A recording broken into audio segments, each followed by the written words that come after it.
Bienvenue dans les récits extraordinaires de Pierre Bellemare. Un podcast issu des archives d'Europe 1. Lorsque l'on demandait à Alan Dulles, l'ancien chef de la CIA, quel était à son avis le meilleur espion qu'il ait jamais connu, il répondait invariablement, et avec une parfaite logique, celui que je ne connais pas. Il ne niait pas la valeur des Richard Sorge, Klaus Fuchs, Rudolf Abel ou autres Cicéron, mais quel qu'ait été leur courage, leur astuce, leur perspicacité, un jour, ils s'étaient fait prendre, à cause d'un détail infime, d'une particularité insolite, d'un geste, d'un mot. L'espion professionnel, malgré l'entraînement intensif qu'il subit, est assez vite repéré dès l'instant qu'il entame la phase opérationnelle de son travail. Ce que redoutait Alan Dulles, ce que redoutent d'ailleurs tous les responsables des services de sécurité de tous les pays du monde, c'est l'espion qui n'en est pas un. Ou plus exactement, qu'il est à son insu. L'ancien chef de la CIA s'est expliqué à ce sujet. À notre époque, disait-il, la Terre entière est peuplée de dizaines de milliers d'agents. Et bien que le FBI ait dans ses archives plus de 135 millions d'empreintes digitales, nous ne sommes pas en mesure de parer à tous les coups lancés par l'ennemi. Le plus difficile pour nous est de déterminer dans quelle mesure ce petit homme banal, insipide, que nous croisons dans la rue à longueur de journée est ou n'est pas l'artisan ou le véhicule d'information concernant la défense nationale. Le plus difficile pour nous est finalement d'admettre l'impossible, de ne pas céder à la tentation de dire « Oh, ce retraité, cet employé de banque, lui espion, allons donc !» Car n'importe qui peut devenir espion, même sans le savoir. Oh, espion sans le savoir. Eh oui, chers amis, ne souriez pas. Je me propose de vous le prouver.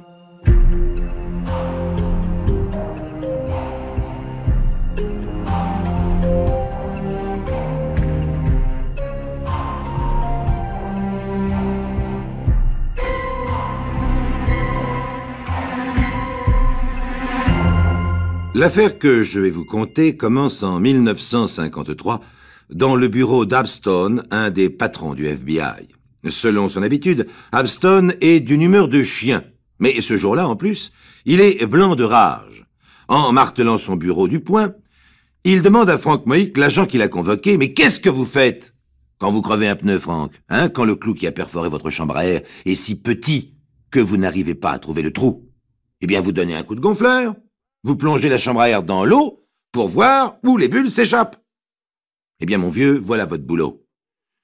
Fureter au Pentagone même pour repérer d'où sortent les bulles. » Frank Moik s'étonne. Au Pentagone, exactement. Depuis quelque temps, les Russes sont renseignés sur nos envois de canons atomiques en Allemagne avant même nos organismes européens. La fuite provient donc du Pentagone. Alors une seule solution. Vous allez passer au crible et d'urgence les 150 fonctionnaires de la boîte. Je vous signale que depuis hier, les services de l'intelligence army marchent à blanc. Apparemment, rien n'est changé, mais tous les documents que nous laissons circuler dans les bureaux sont truqués. Le premier soin de Frank Moik est de se mettre en rapport avec le groupe de psychotechniciens du contre-espionnage. À l'aide de trieuses mécanographiques, il leur faut 9 minutes pour feuilleter les dossiers des employés du G2, l'équivalent américain du deuxième bureau français, intégralement reproduits sur carte perforée. En tenant compte de leur carrière, de leurs occupations privées, de leur tempérament, du résultat des multiples tests qu'ils ont subis avant d'être admis au Pentagone, ils sélectionnent 3 noms, ceux des agents les moins sûrs. Dès le lendemain matin, Frank, aidé par 2 de ses collègues du FBI, se lance sur la trace des suspects présumés. Et la fastidieuse enquête commence. Un fonctionnaire du Pentagone ne doit avoir aucune liaison amoureuse, ni le goût de la boisson, ni aucun vice dispendieux. Frank est rapidement débordé par une avalanche de renseignements complémentaires, parfois incohérents, souvent fantaisistes. Il apprend ainsi les différentes marques de dentifrice des hommes qu'il est chargé de surveiller, l'heure de leur coucher, de leur réveil, la quantité de flocons d'avoine qu'ils consomment, le nombre de cigarettes qu'ils fument, leur goût en matière de spectacle ou de sport, la qualité de leur rapport avec leurs voisins. L'un d'eux, par exemple, est détesté, car il joue régulièrement de la trompette à 11 heures du soir. L'autre, parce qu'il est propriétaire d'un chien qui aboie à longueur de journée. Frank Moik commence à désespérer. L'étude systématique des comptes en banque et des engagements dans des sociétés de crédit ne lui apporte aucun élément susceptible de soupçonner plutôt celui-là que celui-ci. Les 3 personnages qui lui ont été désignés sont en tout point irréprochables. Et l'agent du FBI se demande s'il sera capable de mettre un terme aux fuites qui proviennent du Pentagone. Un soir, en rentrant chez lui après une journée de filature aussi épuisante que vaine, il consulte à nouveau les dossiers des employés qui lui ont été confiés. Et, tout à coup, il est frappé par la personnalité curieuse d'un certain Norbert Stratton. Cet individu ressemble en effet davantage à un automate admirablement réglé qu'à un être humain. Sa vie, son emploi du temps, sont d'une minutie étonnante.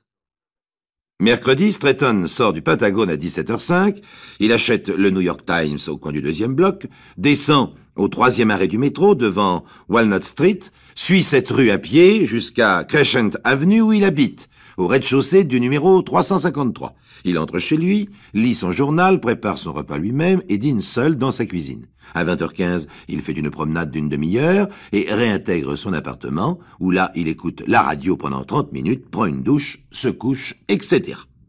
Pendant 8 jours. Les observations du contre-espionnage signalent exactement les mêmes gestes, les mêmes horaires, les mêmes occupations. Est-ce par contraste avec le caractère de Frank Moik, plutôt désordonné? Toujours est-il que cette extraordinaire ponctualité paraît étrange à l'agent du FBI, et il décide de filer personnellement Stratton. Dès le lendemain, il l'attend à la sortie des bureaux du Pentagone. Pendant 48 heures, à 2 mètres de lui, noyé dans la foule des fonctionnaires, il ne le quitte pas d'une semelle. Frank est désarmé par ce robot ambulant qui marche à une allure toujours régulière, qui n'adresse la parole à personne et que personne n'aborde. Par acquis de conscience, il lui consacre une dernière soirée bien résolu à abandonner cette piste inhumaine. Norbert Stratton s'arrête devant le kiosque du 2e bloc. Il s'arrête là comme d'habitude pour acheter le New York Times. Il dépose une pièce de 10 cents sur la pile de journaux. Frank est derrière lui. Il se penche rapidement et s'empare de la pièce au moment où le vendeur va la saisir. Le vendeur pâlit. L'agent du FBI est fixé. Avant que le marchand de journaux ait le temps de faire le moindre geste, il est ceinturé. L'opération n'a duré que 30 secondes. Un autre inspecteur surgit et rattrape Stratton. Une dizaine de personnes au plus regardent curieusement ce groupe de 4 hommes s'engouffrer dans une voiture qui démarre en faisant hurler ses pneus. Les yeux exorbités derrière ses lunettes cerclées de métal, Norbert Stratton demande à Frank Moik en balbutiant « Mais qu'est-ce que ça signifie? Qu'est-ce que j'ai fait ?» L'agent du FBI répond simplement en souriant « J'ai trouvé la bulle. » Du moins, il le pensait. Mais il se trompait. La bulle était ailleurs.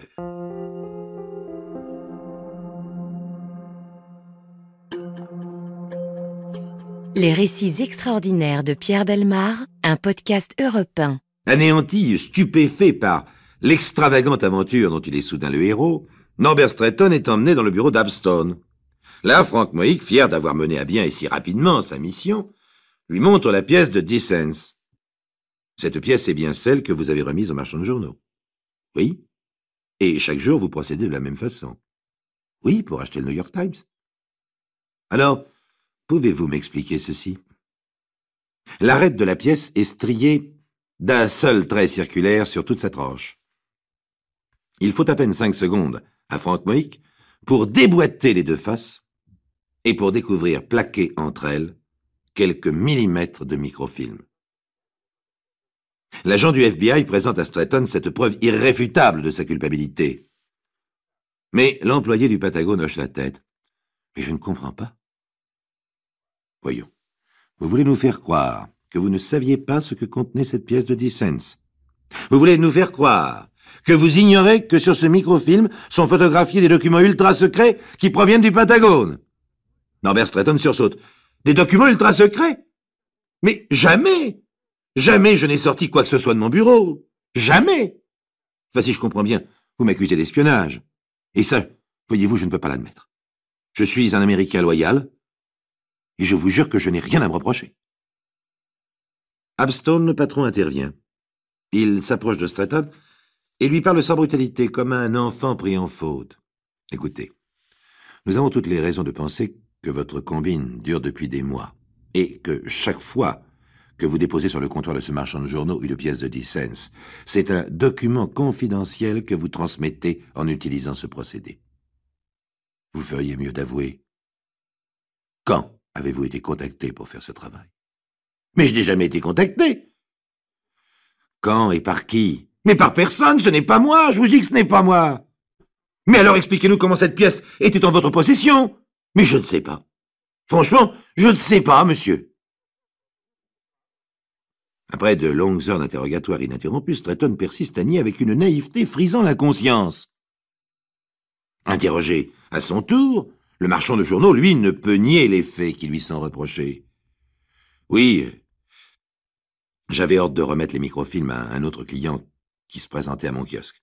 Je lui rendais la monnaie simplement. Oh bah quel client, ça... Il changeait tout le temps, vous savez, j'étais prévenu par téléphone. Ces renseignements sont vagues, mais les agents du contre-espionnage américain n'espèrent pas en obtenir de plus précis. Ils savent qu'une règle draconienne prescrit à chaque espion en poste à l'étranger d'éviter toute communication directe avec un autre membre du réseau. À propos de Stretton, le marchand de journaux dit seulement « On m'avait dit que c'était lui qui était chargé de me donner les pièces de 10 cents. » Mais qui, hein? Une voix. Au téléphone, toujours. Alors moi, je me suis pas posé de questions. Ce Stretton ou un autre. Abstone et Frank Moïk sont intrigués. Ils arrêtent Norbert Stretton, mais presque à contre-cœur. Son entêtement à nier l'évidence les intrigue, les trouble. Il y a dans son attitude, dans les mots qu'il prononce, un accent de sincérité et de désespoir qui les étonne. Il ne se coupe jamais. Pas une seule fois son système de défense n'est pris en faute. Pas une seule fois il ne commet la plus minuscule erreur. Abstone dit à Frank Moïk, « Décidément, il y a quelque chose qui cloche dans cette histoire. Je vous conseille de reprendre votre enquête à zéro, Frank, et de fouiller plus à fond dans la vie de Stretton. Ou c'est un remarquable comédien, et je n'en ai pas l'impression, ou il est innocent, et alors là, c'est à nous de le démontrer. » L'arrestation de Norbert Stretton cause une vive émotion dans son service, où il est hautement apprécié malgré son excessive manie du rangement méthodique. Frank Moïk, un peu vexé de s'être réjoui trop tôt de son triomphe, se remet au travail. Il cherche le détail qui aurait pu lui échapper, l'indice formel qui permettra de confondre, sans contestation possible cette fois, le présumé coupable. Mais l'existence que mène Norbert Stretton, et depuis des années, est un modèle de banalité, de tranquillité, d'honnêteté. L'homme n'a d'autre ressource que son traitement. Il méprise le luxe, il n'a pas d'amis, pas d'ennemis, il ne sort jamais, il ne s'intéresse ni au sport ni au spectacle. Et sa vie sans histoire ne prête à aucun chantage. Il s'occupe lui-même de son linge, de son appartement, aucune liaison sentimentale, aucune passion, aucun vice. L'agent du FBI est découragé. Mais, décidé à y voir clair, il retourne au Patagone et bavarde longuement avec les employés, et en particulier avec le collègue de bureau de Stretton, un nommé Arthur Wessler. En apprenant les ennuis qui accablent son camarade de travail, Wessler est abasourdi. « Mais ce n'est pas possible, enfin c'est pas lui. Il est maniaque, peu bavard, sauvage même, mais je ne le crois pas capable de trahir. À ma connaissance, il n'a jamais appartenu à aucun parti politique, et du reste, en dehors de son travail, il n'a pas d'autre sujet de conversation. » Frank Moïk demande à Arthur Wessler, « Maniaque, vous avez dit. Ah, ça oui, c'est inimaginable. Vous savez, ça fait des mois qu'on vit tous les deux dans le même bureau, alors j'ai eu le temps de l'observer. Quand il arrive, il accroche soigneusement et invariablement sa veste à la même patère. Il essuie ses lunettes à un morceau de daim qui ne quitte pas la poche de son gilet. Et puis, avant de s'asseoir, il remplit son stylo avec sa bouteille d'encre qui est rangée là, dans le coin gauche du 3e tiroir. Ensuite, à 10 heures précises, après avoir signé sa feuille d'absence, il descend boire un café et manger quelque chose à la cafétéria. Frank Moïk dresse l'oreille. Il reste longtemps absent? 20 minutes. Mais pas une de plus, pas une de moins. Et c'est tous les jours le même programme. Ces 20 minutes constituaient le seul blanc dans l'enquête de Frank. Il pose quelques questions au personnel de la cafétéria, mais personne n'est capable de signaler la moindre particularité dans le comportement de Stretton. Il commande un sandwich pain-miel, il s'installe sur un tabouret, il mange en silence et il boit son café. Il ne va pas téléphoner. Non, jamais. Il rencontre quelqu'un d'autre, homme ou femme? Personne, il est toujours seul. Frank Moïk est de plus en plus perplexe et ses recherches tournent court. Norbert Stretton est apparemment blanc comme neige. Pourtant, elle existe bien, cette pièce de 10 cents truquée et qui renferme des microfilms. Alors d'où provient-elle? Et c'est tout de même Stretton qui l'a remise au marchand de journaux. Frank est dérouté. Il est prêt à s'avouer vaincu, Il passe des heures à errer dans les couloirs du Pentagone. Il passe des heures dans le bureau de Stratton. Il observe, il réfléchit. À ses côtés, Arthur Wessler, appliqué à son travail, supporte avec philosophie cette présence silencieuse. Brusquement, un matin, Frank lui demande « Savez-vous si Stratton était riche? Avez-vous remarqué un détail, le plus mince soit-il, qui aurait pu laisser supposer qu'il avait des revenus, disons, secrets ?» Wessler répond en souriant « Non, non, vraiment. En tout cas, ici, il n'avait jamais d'argent sur lui. Juste 2 pièces, toujours dans la poche droite de sa veste. 50 cents pour la cafétéria et, Frank achève doucement la phrase, et 1 pièce de 10 cents, n'est-ce pas, pour acheter son journal. » Le regard d'Arthur Wessler réfléchit. Frank poursuit. « Curieuse habitude, Wessler, que de fouiller dans les poches de votre collègue. » « Oh, il était le premier à en rire, vous savez. Peut-être, mais en ce moment, il ne rit pas. » Frank Moik entreprend la fouille systématique du bureau, et il finit par découvrir un minuscule appareil photo et une petite lampe éclatron destinée aux forts éclairages.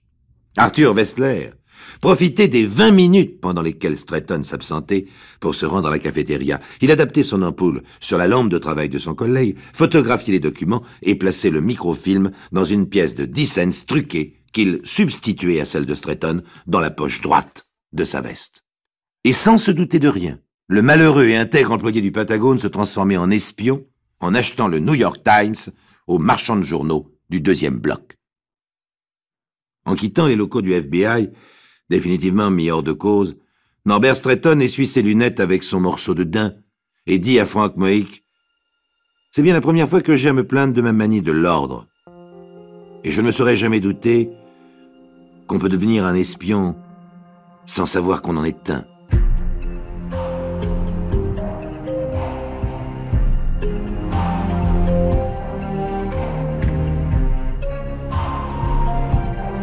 Vous venez d'écouter Les récits extraordinaires de Pierre Bellemare, un podcast issu des archives d'Europe 1. Réalisation et composition musicale, Julien Tarot. Production, Estelle Lafont. Patrimoine sonore, Sylvaine Denis, Laetitia Casanova, Antoine Reclus. Remerciements à Roselyne Bellemare. Les récits extraordinaires sont disponibles sur le site et l'appli Europe 1. Écoutez aussi le prochain épisode en vous abonnant gratuitement sur votre plateforme d'écoute préférée.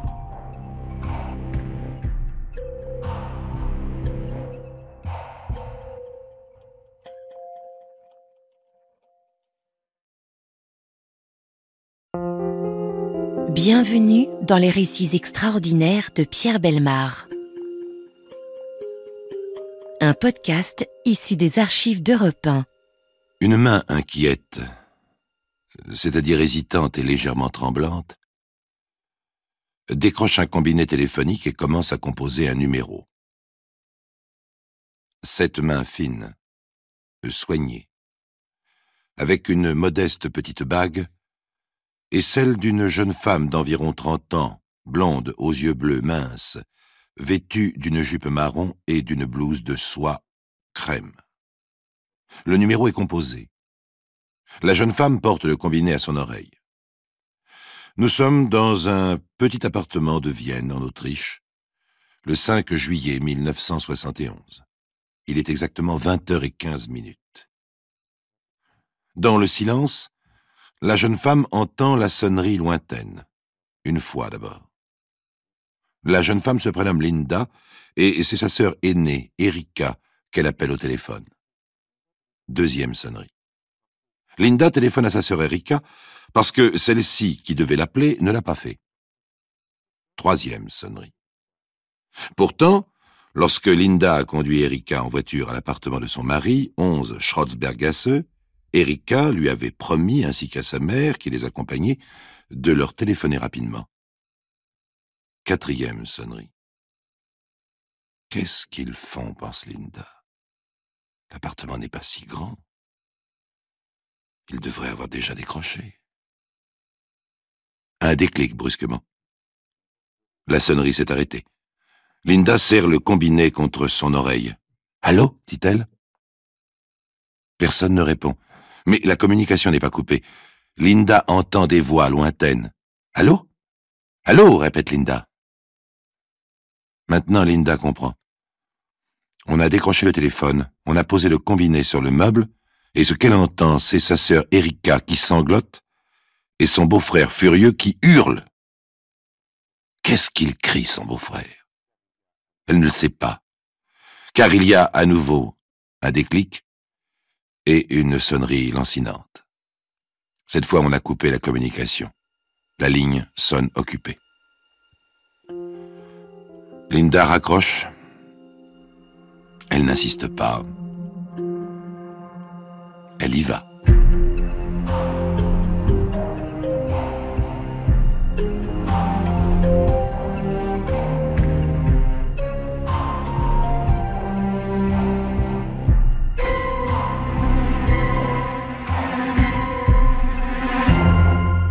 Donc, chers amis, nous en étions restés au moment où Linda, qui vient d'entendre par le téléphone sa sœur Erika pleurer et son beau-frère hurler avant de raccrocher sans lui répondre, décide d'aller voir par elle-même ce qui se passe. Elle enfile en toute hâte un imperméable, saute dans l'ascenseur. La voici qui trotte dans la rue jusqu'à sa voiture. C'est encore le jour, il fait très chaud. Mais le ciel est couvert et la pluie menace. Il n'est pas 21h lorsqu'elle entre dans la grande bâtisse moderne des environs de Vienne où habite son beau-frère. Oh, ce n'est pas un immeuble résidentiel, plutôt un HLM, 5 étages, construit en papier mâché, où les chasses d'eau, les familles nombreuses et les télévisions sont particulièrement bruyantes. Son beau-frère habite au dernier étage, et l'ascenseur est en panne. C'est donc un peu essoufflé que Linda débouche sur le palier. Elle se tourne immédiatement vers la porte de gauche, mais au moment d'appuyer sur la sonnette, elle hésite. Pourquoi ? Parce qu'elle a peur, tout simplement. Bientôt, chers amis, vous comprendrez pourquoi.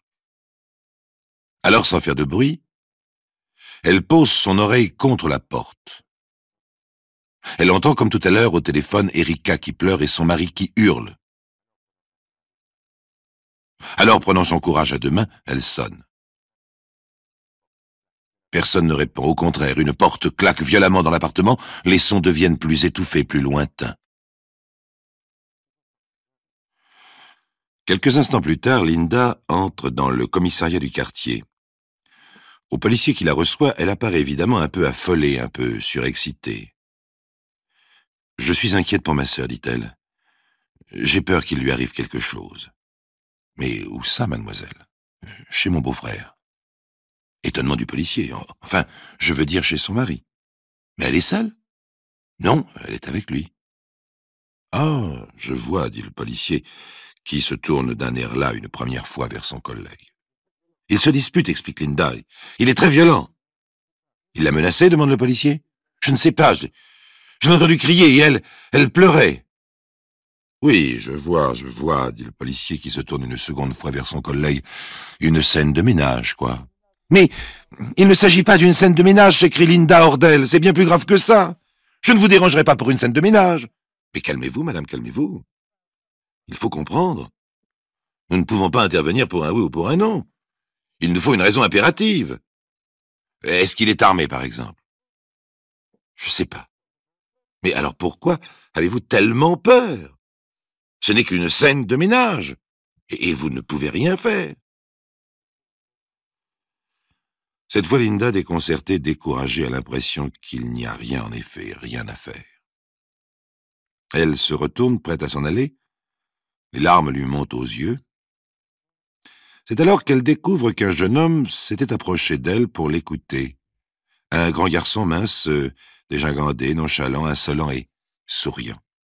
« Je suis un journaliste affecté à ce commissariat. Vous savez, ici, ces policiers sont de braves types, mais ils ont des consignes, et ils en voient tellement dans une journée. Vous avez l'air vraiment inquiète. Tenez, entrons dans ce petit bureau, racontez-moi calmement votre affaire, je pourrais peut-être vous aider. » Dans le minuscule bureau que le commissaire prête au journaliste, Linda comprend qu'elle est obligée de raconter le plus vite possible l'histoire étrange et lamentable du mariage de sa sœur. Il y a à peine 4 mois, sa sœur Erika lisait pour s'amuser les petites annonces matrimoniales. Elle est tombée sur l'une d'elles qui l'a intriguée. Elle émanait d'un garçon de 32 ans qui se disait chanteur d'opéra. C'est presque par boutade qu'Erika répondit à cette annonce, mais aussi parce que le titre de chanteur d'opéra lui en imposait. Elle a étudié le chant, qui est resté son violon d'ingre. Elle rencontre donc pour la première fois, au célèbre hôtel Sachet à Vienne, ce chanteur d'opéra d'assez belle prestance, grand, brun, très mince, presque maigre, au visage long, au nez aquilin, avec des yeux noirs très brillants et une voix grave. C'est le 13 mars qu'eut lieu ce premier rendez-vous, suivi d'autres. Et d'une union incroyable, explique Linda. Sa sœur Erika est très cultivée. Elle a eu une excellente situation à l'ambassade d'Autriche à Prague, et elles sont d'une très bonne famille. Alors que Walter, c'est le nom du fameux chanteur d'opéra, est d'une éducation très fruste, grossière, sans culture, d'un niveau social des plus bas. En effet, bien vite, Walter avoue la vérité. Il n'est pas chanteur d'opéra, mais simplement ouvrier occasionnel non qualifié, et il travaillait à ce moment-là comme magasinier. Sans doute, aveuglée par la passion, Erika avait accepté cet aveu tardif. Mais ce mariage de la carpe et du lapin, qui eut lieu 4 semaines plus tard, il y a donc 1 mois et demi, allait rapidement la mettre en face de la triste réalité. Non seulement Walter n'était pas chanteur d'opéra, mais il avait été marié à 2 reprises et 13 fois condamné pour vol. D'ailleurs, Walter cessait immédiatement de travailler, et dans les cafés, les restaurants et autres lieux publics, la police dut intervenir tant il était violent avec elle. Il y a 3 jours, Erika fit part à sa sœur et à sa mère de son intention de demander le divorce. Ce matin même, elle a été chercher ses affaires personnelles à l'appartement de son mari en lui annonçant son intention de divorcer. Évidemment, elle était décidée à ne plus le revoir. Seulement, elle avait besoin de sa voiture pour reprendre son service à l'ambassade d'Autriche à Prague, demain, 6 juillet. Et sa voiture était en révision dans un garage. Lorsqu'elle voulut la reprendre, on lui apprit que son mari était déjà venu la chercher. Elle avait donc décidé, au début de l'après-midi, d'aller le retrouver pour lui demander où elle était. Voilà pourquoi Linda et sa mère l'avaient conduite en voiture vers 18 heures à l'appartement de Walter. Erika leur avait promis de téléphoner rapidement. La suite, vous la connaissez. Et lorsque le journaliste a entendu le récit de Linda, il va trouver les policiers. Je crois qu'il vaudrait mieux aller voir, les gars. Pourquoi, c'est sérieux? Ah, ça se pourrait bien. La petite dame a oublié de vous dire que son beau-frère est un drôle d'oiseau. Vous devez d'ailleurs l'avoir dans vos cartons. 13 fois condamné pour vol. Il est donc 22 heures environ, lorsque 2 policiers suivis de Linda et du journaliste grimpent l'escalier du HLM, devenu silencieux au point qu'au 3e étage, ils entendent ronfler un locataire. Au 5e, Linda dit « c'est à gauche ». Sur le palier, les policiers se tournent vers la porte de gauche. Il n'y a pas un bruit. L'un des policiers appuie sur la sonnette. Cette fois, le policier frappe 3 ou 4 coups assez violents sur la porte. Silence complet. « J'essaie une dernière fois, dit-il. Et il frappe plus fort encore. » De 2 choses l'une, madame, disent les policiers, ou bien ils dorment très profondément, ou ce qui est plus probable, ils sont sortis. De toute façon, nous, on ne peut pas insister. Linda se tourne vers le journaliste. Il estime qu'ils ont raison et qu'il vaut mieux s'en aller. À l'heure qu'il est, elle est peut-être chez vous, dit-il, pour la rassurer. Linda est donc remontée dans sa petite voiture pour retourner chez elle. Pendant ce temps, les 2 policiers et le journaliste sont revenus au commissariat. « Vous devriez peut-être téléphoner, suggère le journaliste. »« D'accord. » Quelques instants plus tard, le sergent entend la sonnerie du téléphone, un déclic, une voix de femme qui répond. C'est Erika en personne. Le sergent s'excuse de la déranger, lui fait part des inquiétudes de sa sœur et lui demande si tout va bien. « Oui, tout va bien. Je suis simplement très fatigué, » répond Erika d'une voix morne, lente, sans doute due au fait qu'on vient de l'arracher à son sommeil. « Vous pouvez rassurer ma sœur et lui dire que je retournerai demain à Prague. Je reprendrai mon service à l'ambassade. »« Merci, madame. Excusez-moi. » Le sergent veut alors appeler Linda pour la rassurer. Mais son téléphone est occupé et pour cause, elle vient de décider, elle aussi, d'appeler Erika. Erika lui tient le même langage que celui qu'elle a tenu au policier. Elle est fatiguée, mais tout va bien. Elle reprendra normalement demain son travail à l'ambassade à Prague. Brusquement, Linda sent qu'on arrache le téléphone des mains de sa sœur. Et c'est maintenant Walter qui parle. Écoutez, Linda, hein, c'est pas vous que j'ai épousé, c'est votre sœur.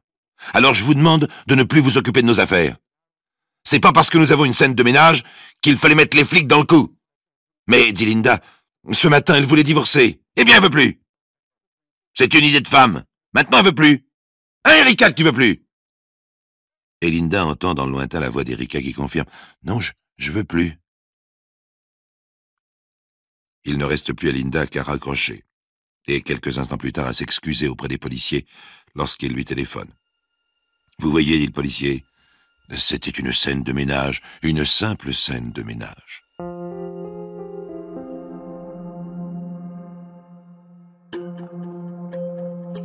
Les récits extraordinaires de Pierre Bellemare, un podcast Europe 1. Le lendemain matin, dès 8 heures, Linda, qui n'est qu'à demi rassurée, se précipite sur le téléphone pour appeler à nouveau sa sœur. Entre 8h et 8h20, elle appelle plusieurs fois, mais ça ne répond pas. Ce n'est qu'à 8h20 qu'enfin on décroche.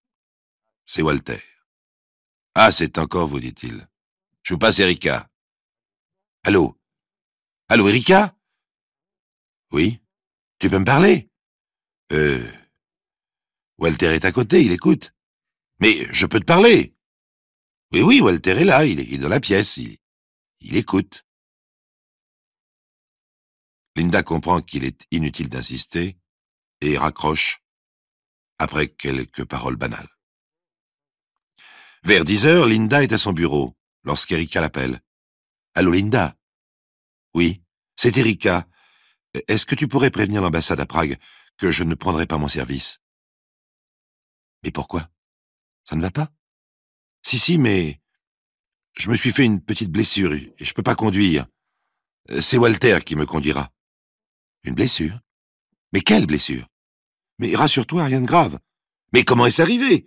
Mais je te dis que ce n'est rien, je te raconterai. » Linda est d'autant plus angoissée que sa sœur parle d'une voix saccadée comme essoufflée, qui ne lui est pas du tout habituelle. « Mais enfin, Erika, explique-toi. Tu ne t'es pas blessée toute seule. Dis-moi au moins ce que tu as. »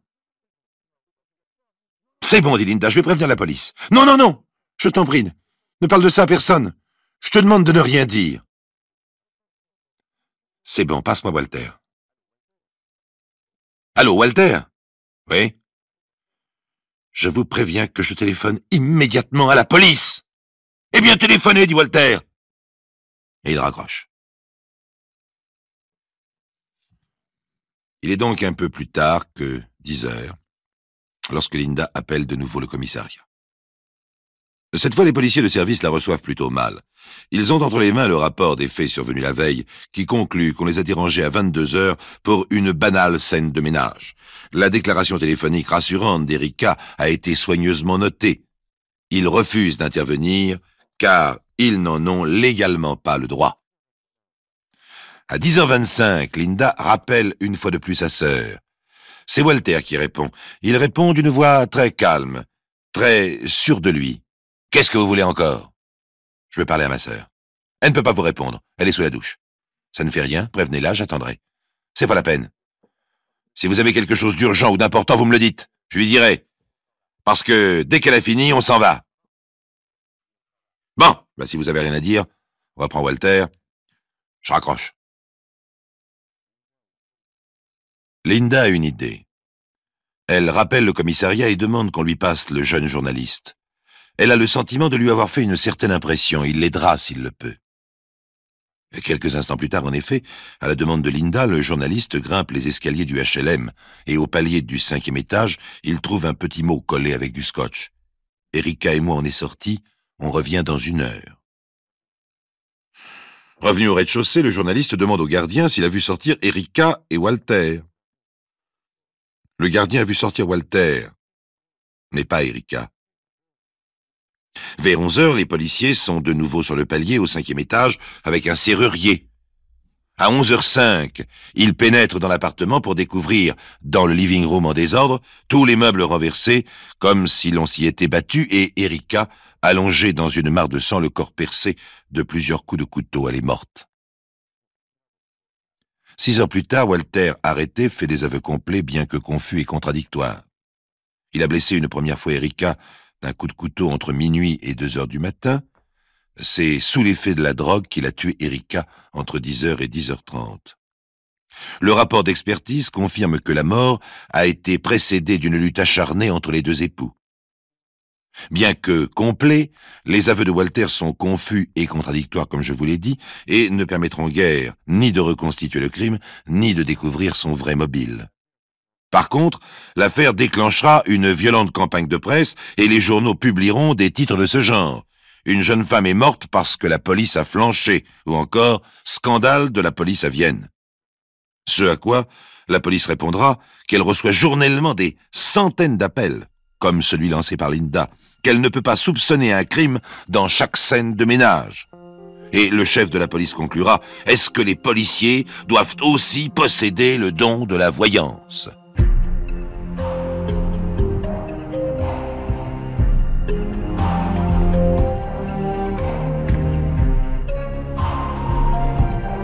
Vous venez d'écouter Les récits extraordinaires de Pierre Bellemare, un podcast issu des archives d'Europe 1. Réalisation et composition musicale, Julien Tarot. Production, Estelle Lafont. Patrimoine sonore, Sylvaine Denis, Laetitia Casanova, Antoine Reclus. Remerciements à Roselyne Bellemare. Les récits extraordinaires sont disponibles sur le site et l'appli Europe 1. Écoutez aussi le prochain épisode en vous abonnant gratuitement sur votre plateforme d'écoute préférée.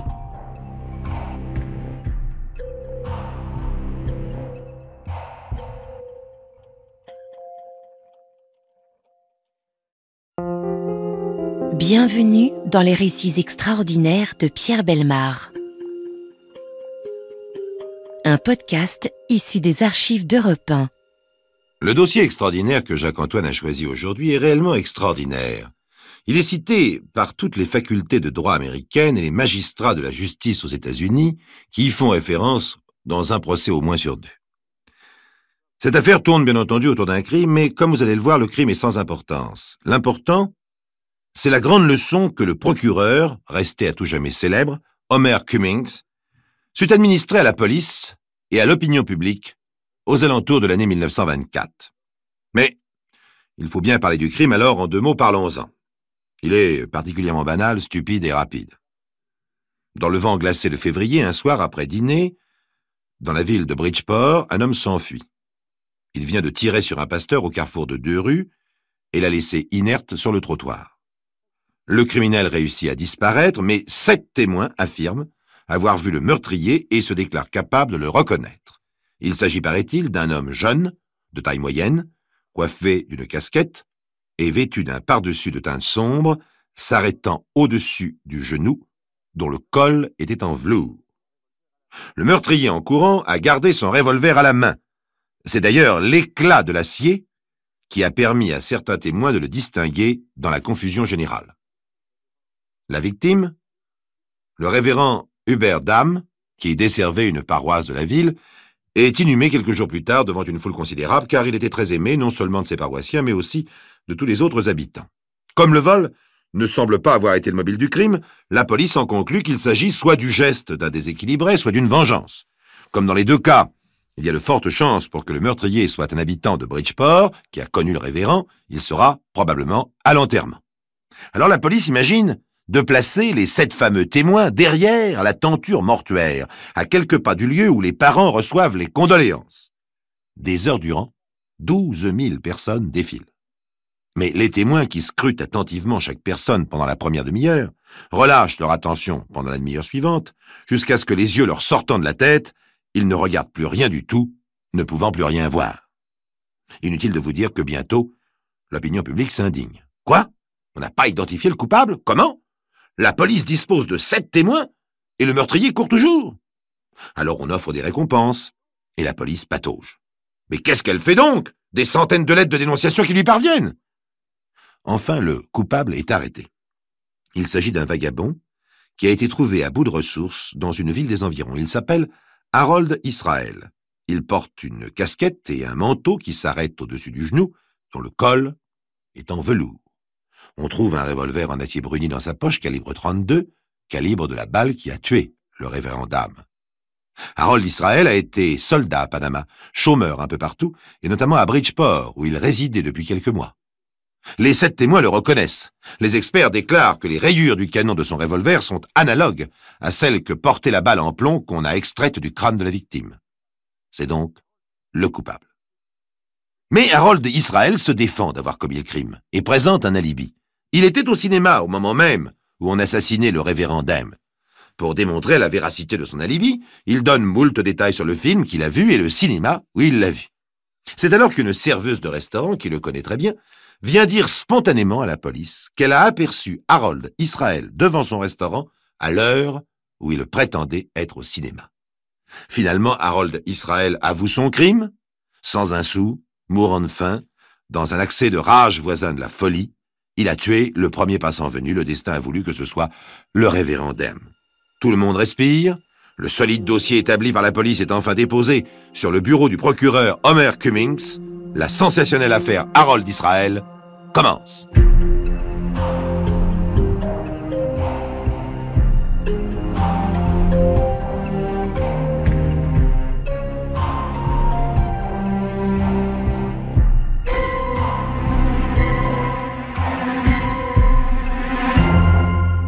Donc le dossier d'Harold Israel se retrouve un beau matin sur le bureau du procureur Homer Cummings, qui doit requérir contre lui et le faire condamner. Ce jour-là, le dossier n'a rien d'extraordinaire, c'est un dossier solidement établi, parfaitement étayé, accablant pour l'accusé et complet, puisqu'il est clos par ses propres aveux. Mais, il y a un petit mais, le lendemain de ces aveux, Harold Israel se serait aussitôt rétracté.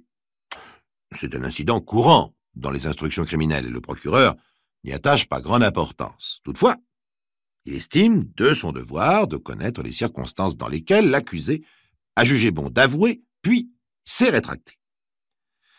Entendons-nous bien, chers amis, le procureur Homer Cummings ne croit pas que l'inculpé ait subi la moindre torture, aucune violence volontaire qui l'aurait poussé à ses aveux, mais il veut savoir quelles raisons Harold Israel invoque pour les justifier. La question qu'il pose au chef de la police est donc toute simple.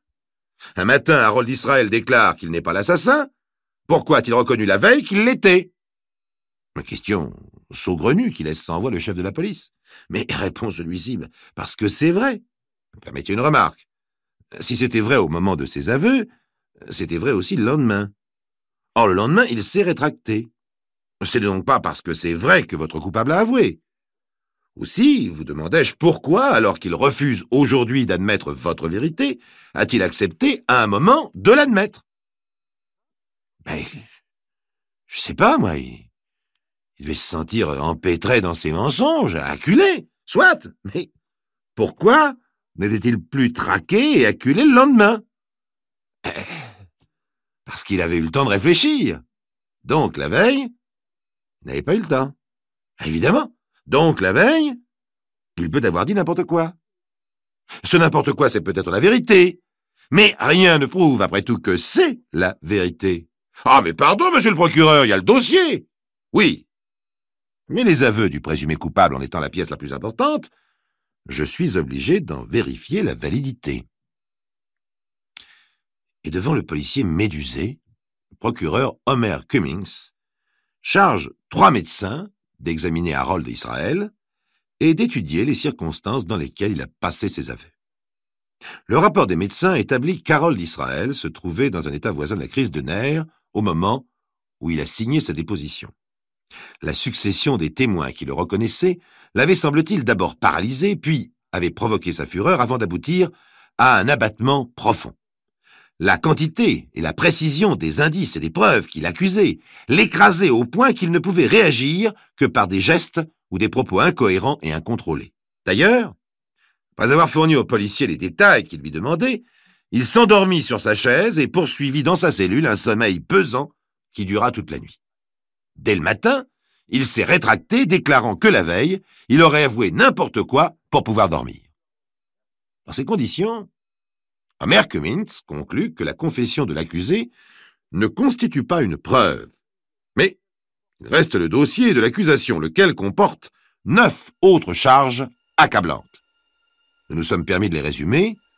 Vous allez voir qu'elle l'accuse sans rémission.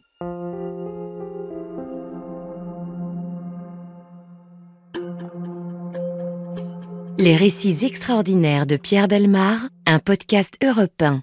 Voici donc les charges retenues au dossier contre Harold Israel. Premièrement, après ses aveux, Harold Israel a confirmé chaque détail observé par les témoins lors de sa fuite après l'assassinat. Notamment, il a guidé les enquêteurs sur l'itinéraire qu'il avait parcouru.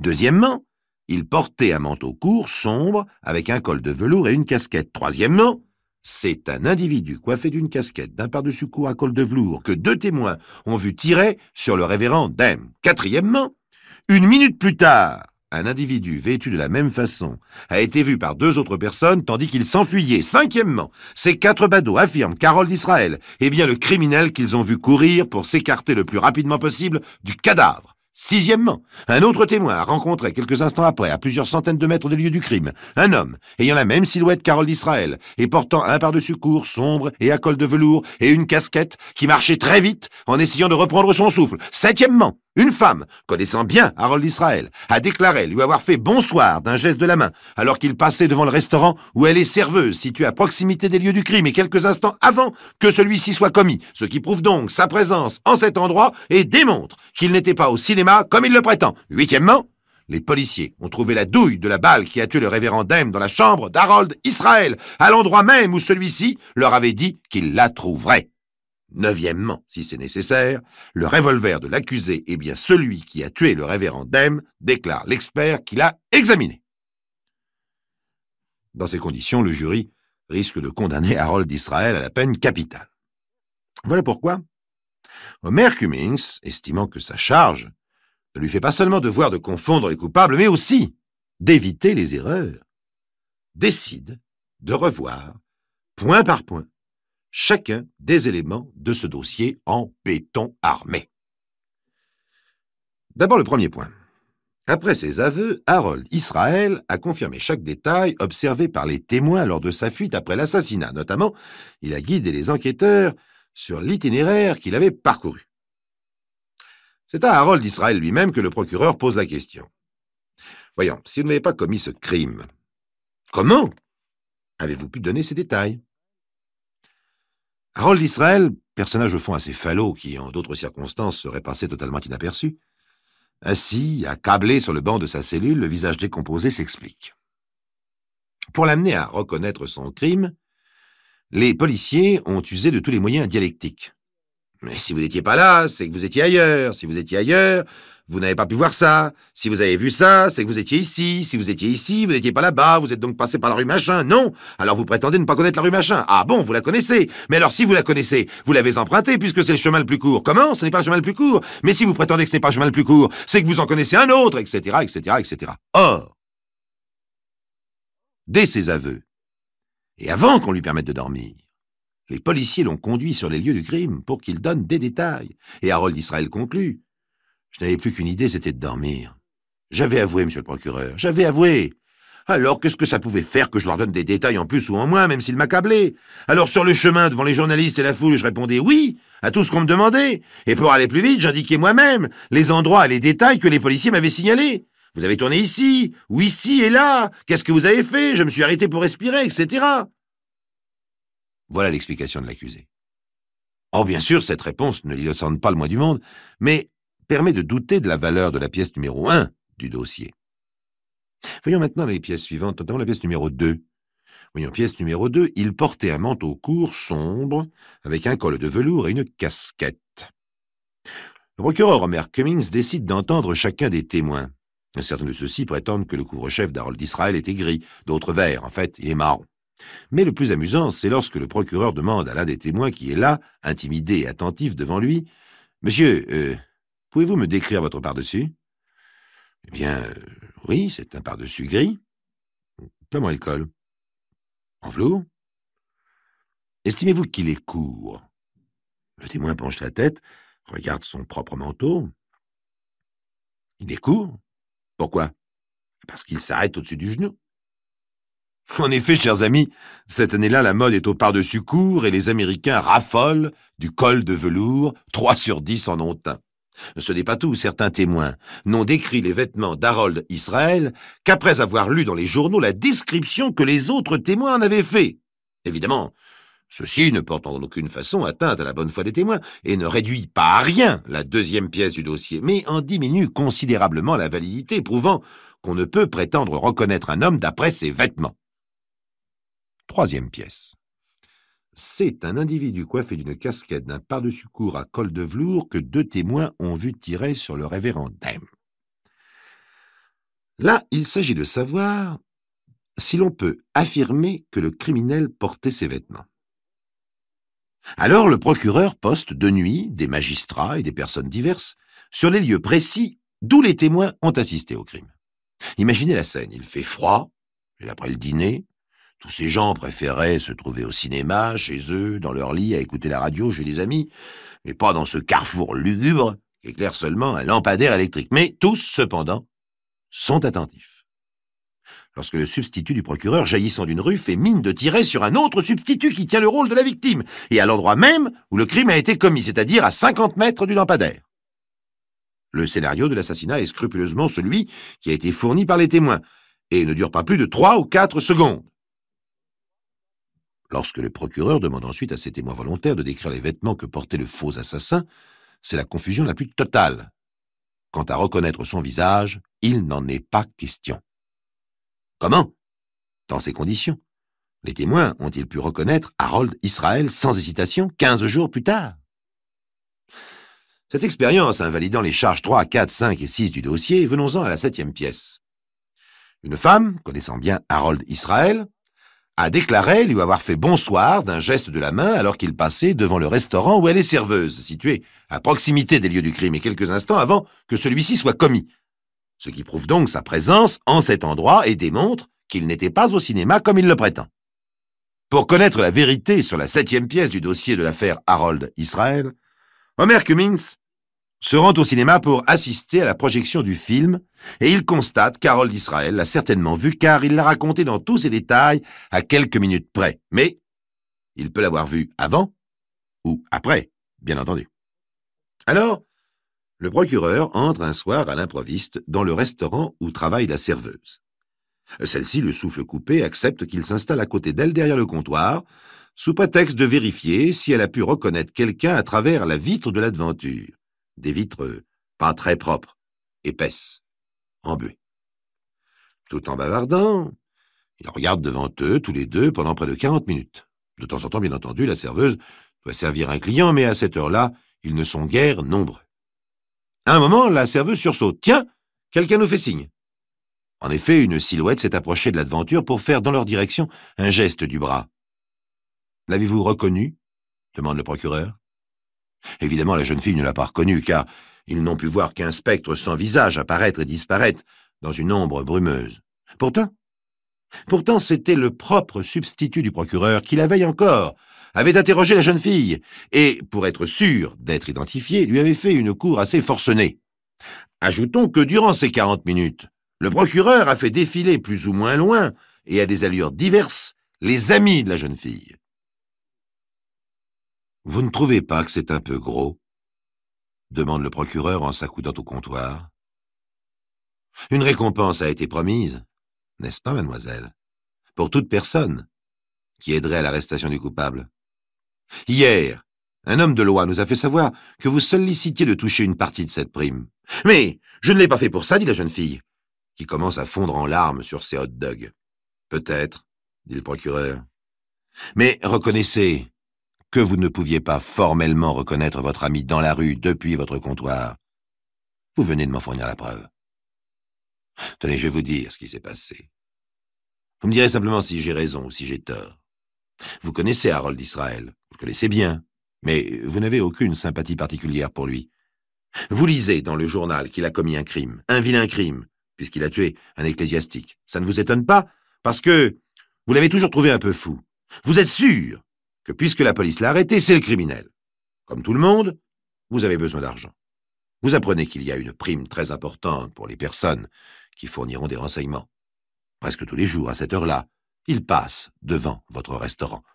Vous avez l'idée de dire que ce soir-là, comme presque tous les soirs, il est passé. S'il est coupable, ça ne changera rien. S'il n'est pas coupable, ce n'est pas ça qu'il fera condamner et personne ne pourra vous en vouloir, car vous pouvez vous être trompé, et d'ailleurs, il est peut-être passé ce soir-là sans que vous l'ayez vu. Comme de toute façon, vous êtes convaincu qu'il est coupable.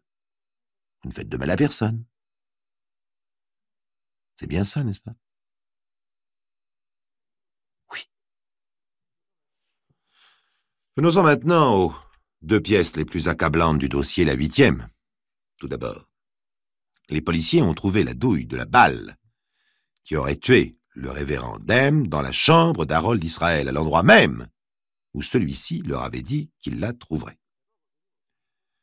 D'abord, revoyons dans quel contexte Harold d'Israël a fait cette révélation. Il vient de passer aux aveux, écrasé par les témoignages, accablé de fatigue. Logiquement, les policiers lui demandent « Puisque tu l'as tué, qu'as-tu fait de la douille ?» Si Harold d'Israël reste vague, imprécis, les policiers vont le cuisiner encore pendant des heures. Et c'est idiot puisqu'il vient d'avouer. Alors, il répond avec précision « Je l'ai jeté derrière la baignoire ». Les policiers se rendent chez lui et trouvent en effet une douille derrière la baignoire. S'il n'est pas le criminel, comment a-t-il pu leur donner cette explication et pourquoi ont-ils trouvé en effet une douille vide? Eh bien, Harold d'Israël a dit que cette dernière était derrière la baignoire parce qu'il savait que les policiers la trouveraient.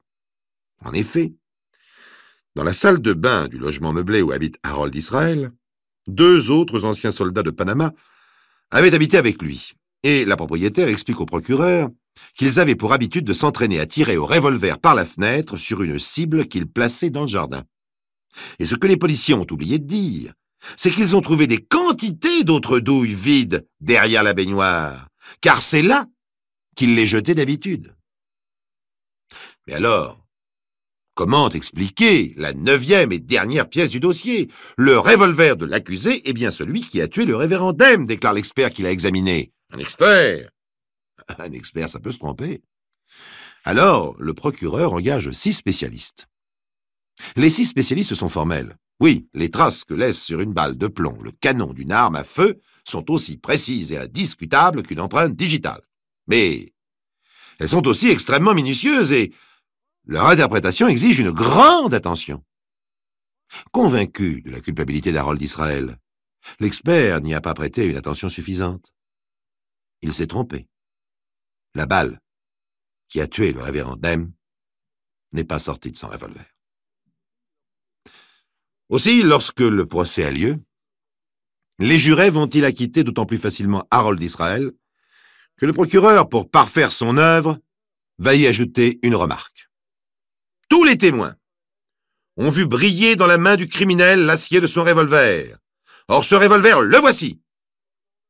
Il est en acier, certes, mais il est noir et il est mat. Pour conclure, signalons simplement qu'après cet épisode dramatique de son existence, Harold d'Israël eut une vie tout à fait normale. Père de famille, il exerça un métier, une maison, une voiture, comme vous et moi. Quant à Homer Cummings, il fut quelques années plus tard l'un des collaborateurs du président Franklin Delano Roosevelt.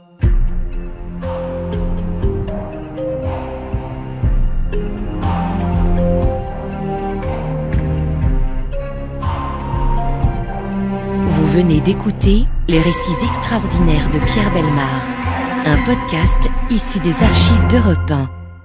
Réalisation et composition musicale, Julien Tarot.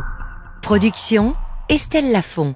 Patrimoine sonore, Sylvaine Denis, Laetitia Casanova, Antoine Reclus. Remerciements à Roselyne Bellemare. Les récits extraordinaires sont disponibles sur le site et l'appli Europe 1. Écoutez aussi le prochain épisode en vous abonnant gratuitement sur votre plateforme d'écoute préférée.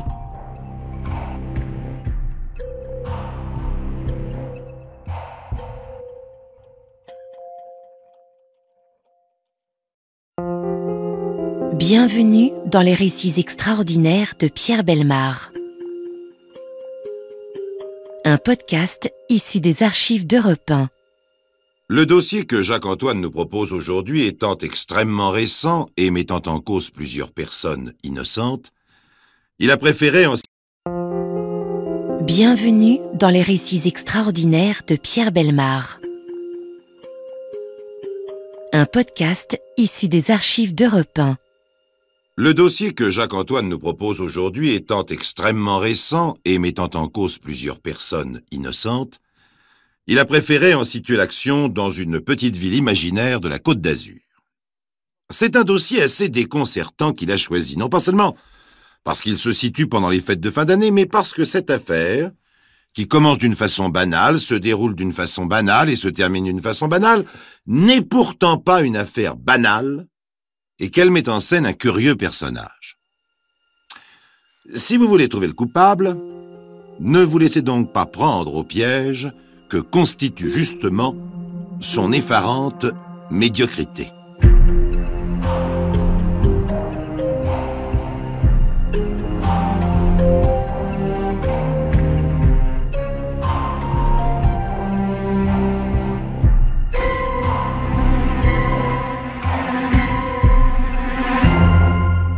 Monsieur Pellenoir est un employé ponctuel. Pas beau, pas méchant, pas marié, pas riche, pas très élégant, pas grand, bref, pas mariole, mais ponctuel. Depuis 10 ans qu'il travaille dans cette fabrique de parfums, il n'a jamais été en retard de plus d'une demi-heure. Aussi, ce 26 décembre, ne le voyant pas venir de toute la matinée, le chef du personnel décide de passer à son domicile pendant l'heure du déjeuner pour s'inquiéter de son état de santé. Monsieur Pellenoir habite une vieille maison dans le vieux quartier de la ville. Monsieur le chef du personnel reconnaît tout de suite ses fenêtres. Toutes les fenêtres de la maison sont fleuries, sauf les siennes. Monsieur le chef du personnel grimpe l'escalier jusqu'au 2e étage et frappe à la porte. Bien entendu, personne ne répond. Je dis bien entendu parce que monsieur Pellenoir vivant seul monsieur Pellenoir pourrait répondre. Or, si monsieur Pellenoir répondait, il n'y aurait pas d'affaire Pellenoir, car l'affaire... Bienvenue dans les récits extraordinaires de Pierre Bellemare.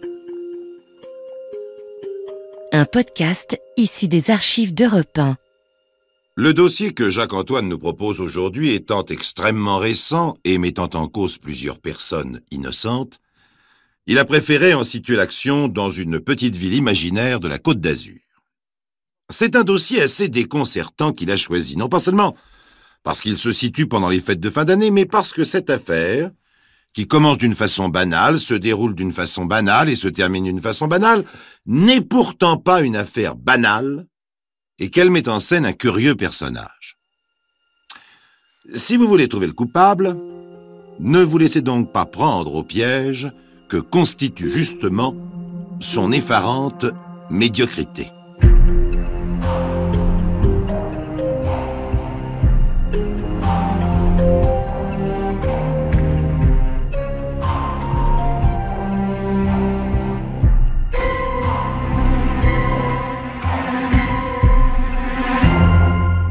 Monsieur Pellenoir est un employé ponctuel. Pas beau, pas méchant, pas marié, pas riche, pas très élégant, pas grand, bref, pas mariole, mais ponctuel. Depuis 10 ans qu'il travaille dans cette fabrique de parfums, il n'a jamais été en retard de plus d'une demi-heure. Aussi, ce 26 décembre, ne le voyant pas venir de toute la matinée, le chef du personnel décide de passer à son domicile pendant l'heure du déjeuner pour s'inquiéter de son état de santé. Monsieur Pellenoir habite une vieille maison dans le vieux quartier de la ville. Monsieur le chef du personnel reconnaît tout de suite ses fenêtres. Toutes les fenêtres de la maison sont fleuries, sauf les siennes. Monsieur le chef du personnel grimpe l'escalier jusqu'au 2e étage et frappe à la porte.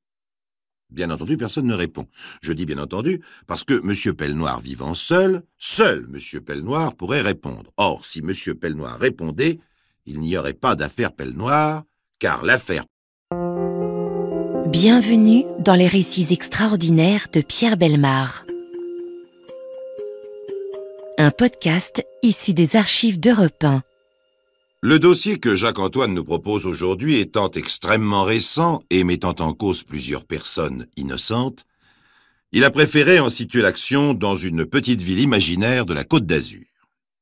C'est un dossier assez déconcertant qu'il a choisi, non pas seulement parce qu'il se situe pendant les fêtes de fin d'année, mais parce que cette affaire, qui commence d'une façon banale, se déroule d'une façon banale et se termine d'une façon banale, n'est pourtant pas une affaire banale et qu'elle met en scène un curieux personnage. Si vous voulez trouver le coupable, ne vous laissez donc pas prendre au piège que constitue justement son effarante médiocrité.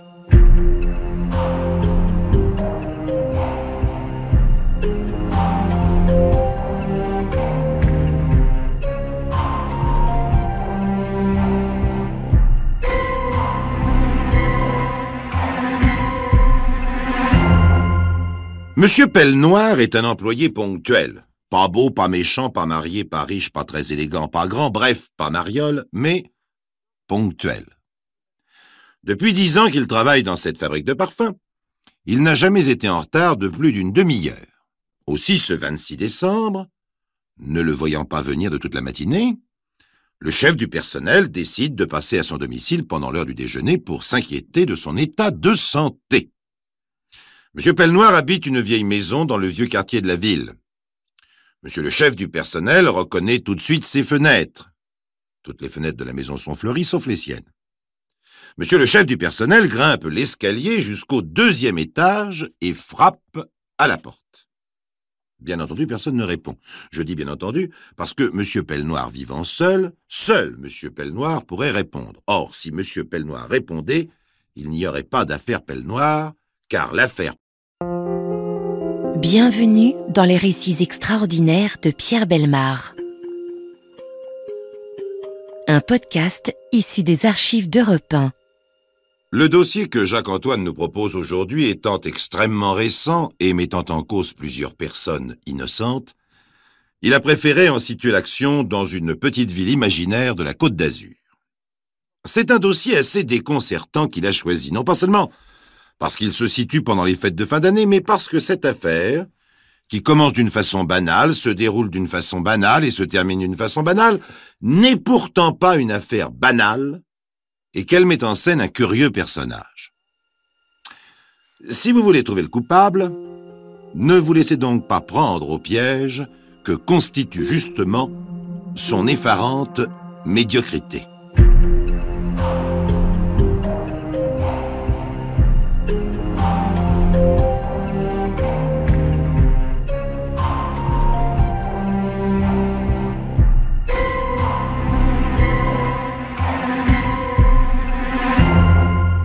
Monsieur Pellenoir est un employé ponctuel. Pas beau, pas méchant, pas marié, pas riche, pas très élégant, pas grand, bref, pas mariole, mais ponctuel. Depuis 10 ans qu'il travaille dans cette fabrique de parfums, il n'a jamais été en retard de plus d'une demi-heure. Aussi, ce 26 décembre, ne le voyant pas venir de toute la matinée, le chef du personnel décide de passer à son domicile pendant l'heure du déjeuner pour s'inquiéter de son état de santé. Monsieur Pellenoir habite une vieille maison dans le vieux quartier de la ville. Monsieur le chef du personnel reconnaît tout de suite ses fenêtres. Toutes les fenêtres de la maison sont fleuries, sauf les siennes. Monsieur le chef du personnel grimpe l'escalier jusqu'au 2e étage et frappe à la porte. Bien entendu, personne ne répond. Je dis bien entendu parce que Monsieur Pellenoir vivant seul Monsieur Pellenoir pourrait répondre. Or, si Monsieur Pellenoir répondait, il n'y aurait pas d'affaire Pellenoir, car l'affaire... Bienvenue dans les récits extraordinaires de Pierre Bellemare. Un podcast issu des archives d'Europe 1. Le dossier que Jacques-Antoine nous propose aujourd'hui étant extrêmement récent et mettant en cause plusieurs personnes innocentes, il a préféré en situer l'action dans une petite ville imaginaire de la Côte d'Azur. C'est un dossier assez déconcertant qu'il a choisi, non pas seulement parce qu'il se situe pendant les fêtes de fin d'année, mais parce que cette affaire, qui commence d'une façon banale, se déroule d'une façon banale et se termine d'une façon banale, n'est pourtant pas une affaire banale et qu'elle met en scène un curieux personnage. Si vous voulez trouver le coupable, ne vous laissez donc pas prendre au piège que constitue justement son effarante médiocrité.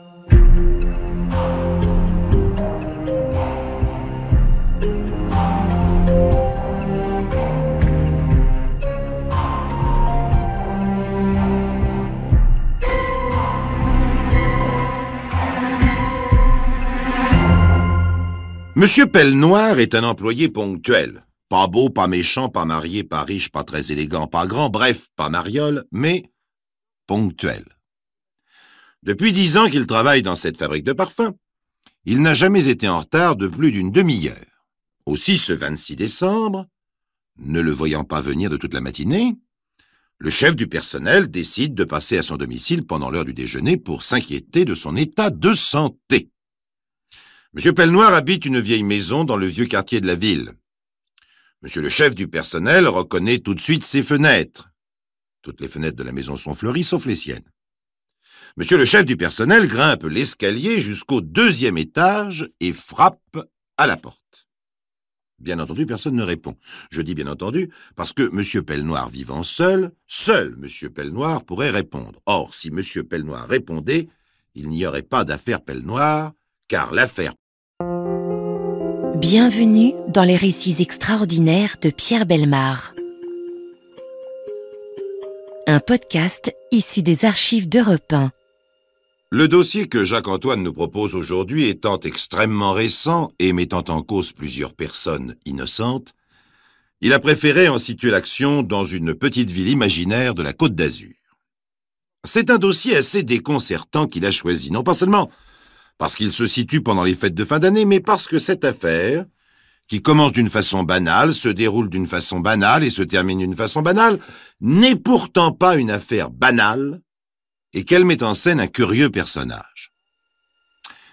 Si vous voulez trouver le coupable, ne vous laissez donc pas prendre au piège que constitue justement son effarante médiocrité.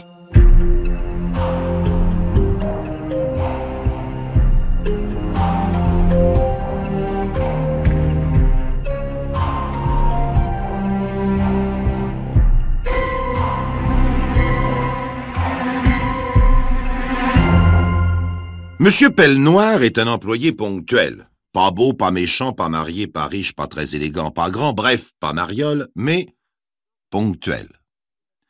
Depuis 10 ans qu'il travaille dans cette fabrique de parfums, il n'a jamais été en retard de plus d'une demi-heure.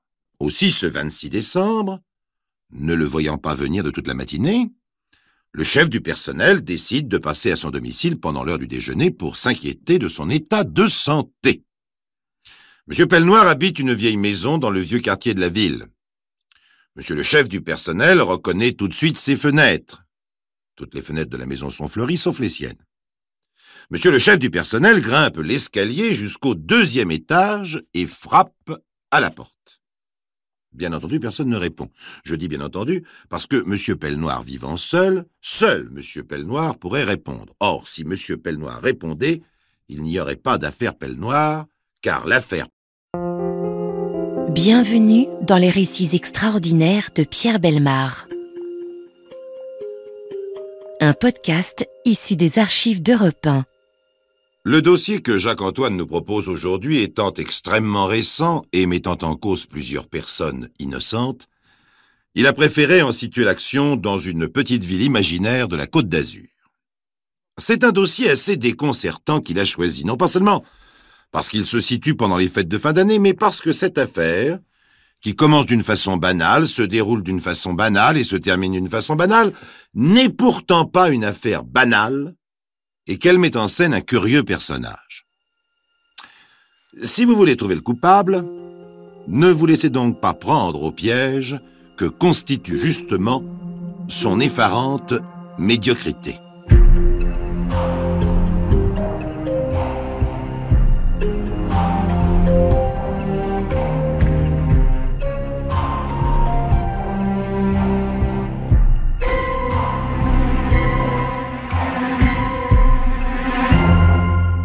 Monsieur Pellenoir est un employé ponctuel. Pas beau, pas méchant, pas marié, pas riche, pas très élégant, pas grand, bref, pas mariole, mais ponctuel. Depuis 10 ans qu'il travaille dans cette fabrique de parfums, il n'a jamais été en retard de plus d'une demi-heure. Aussi, ce 26 décembre, ne le voyant pas venir de toute la matinée, le chef du personnel décide de passer à son domicile pendant l'heure du déjeuner pour s'inquiéter de son état de santé. Monsieur Pellenoir habite une vieille maison dans le vieux quartier de la ville. Monsieur le chef du personnel reconnaît tout de suite ses fenêtres. Toutes les fenêtres de la maison sont fleuries, sauf les siennes. Monsieur le chef du personnel grimpe l'escalier jusqu'au 2e étage et frappe à la porte. Bien entendu, personne ne répond. Je dis bien entendu parce que Monsieur Pellenoir vivant seul Monsieur Pellenoir pourrait répondre. Or, si Monsieur Pellenoir répondait, il n'y aurait pas d'affaire Pellenoir, car l'affaire... Bienvenue dans les récits extraordinaires de Pierre Bellemare. Un podcast issu des archives d'Europe 1. Le dossier que Jacques-Antoine nous propose aujourd'hui étant extrêmement récent et mettant en cause plusieurs personnes innocentes, il a préféré en situer l'action dans une petite ville imaginaire de la Côte d'Azur. C'est un dossier assez déconcertant qu'il a choisi, non pas seulement parce qu'il se situe pendant les fêtes de fin d'année, mais parce que cette affaire, qui commence d'une façon banale, se déroule d'une façon banale et se termine d'une façon banale, n'est pourtant pas une affaire banale, et qu'elle met en scène un curieux personnage. Si vous voulez trouver le coupable, ne vous laissez donc pas prendre au piège que constitue justement son effarante médiocrité.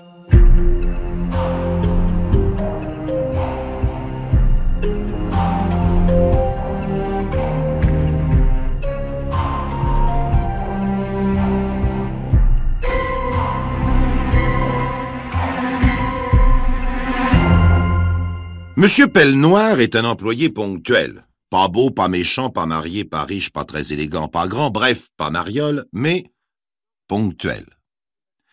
Depuis 10 ans qu'il travaille dans cette fabrique de parfums, il n'a jamais été en retard de plus d'une demi-heure. Aussi, ce 26 décembre, ne le voyant pas venir de toute la matinée, le chef du personnel décide de passer à son domicile pendant l'heure du déjeuner pour s'inquiéter de son état de santé. Monsieur Pellenoir habite une vieille maison dans le vieux quartier de la ville. Monsieur le chef du personnel reconnaît tout de suite ses fenêtres. Toutes les fenêtres de la maison sont fleuries, sauf les siennes. Monsieur le chef du personnel grimpe l'escalier jusqu'au 2e étage et frappe à la porte. Bien entendu, personne ne répond.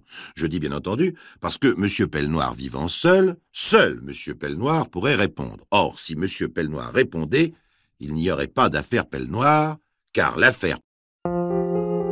Bienvenue dans les récits extraordinaires de Pierre Bellemare. Un podcast issu des archives d'Europe 1.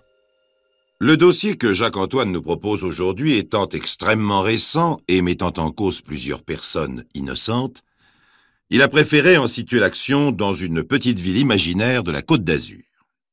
C'est un dossier assez déconcertant qu'il a choisi, non pas seulement parce qu'il se situe pendant les fêtes de fin d'année, mais parce que cette affaire, qui commence d'une façon banale, se déroule d'une façon banale et se termine d'une façon banale, n'est pourtant pas une affaire banale, et qu'elle met en scène un curieux personnage. Si vous voulez trouver le coupable, ne vous laissez donc pas prendre au piège que constitue justement son effarante médiocrité.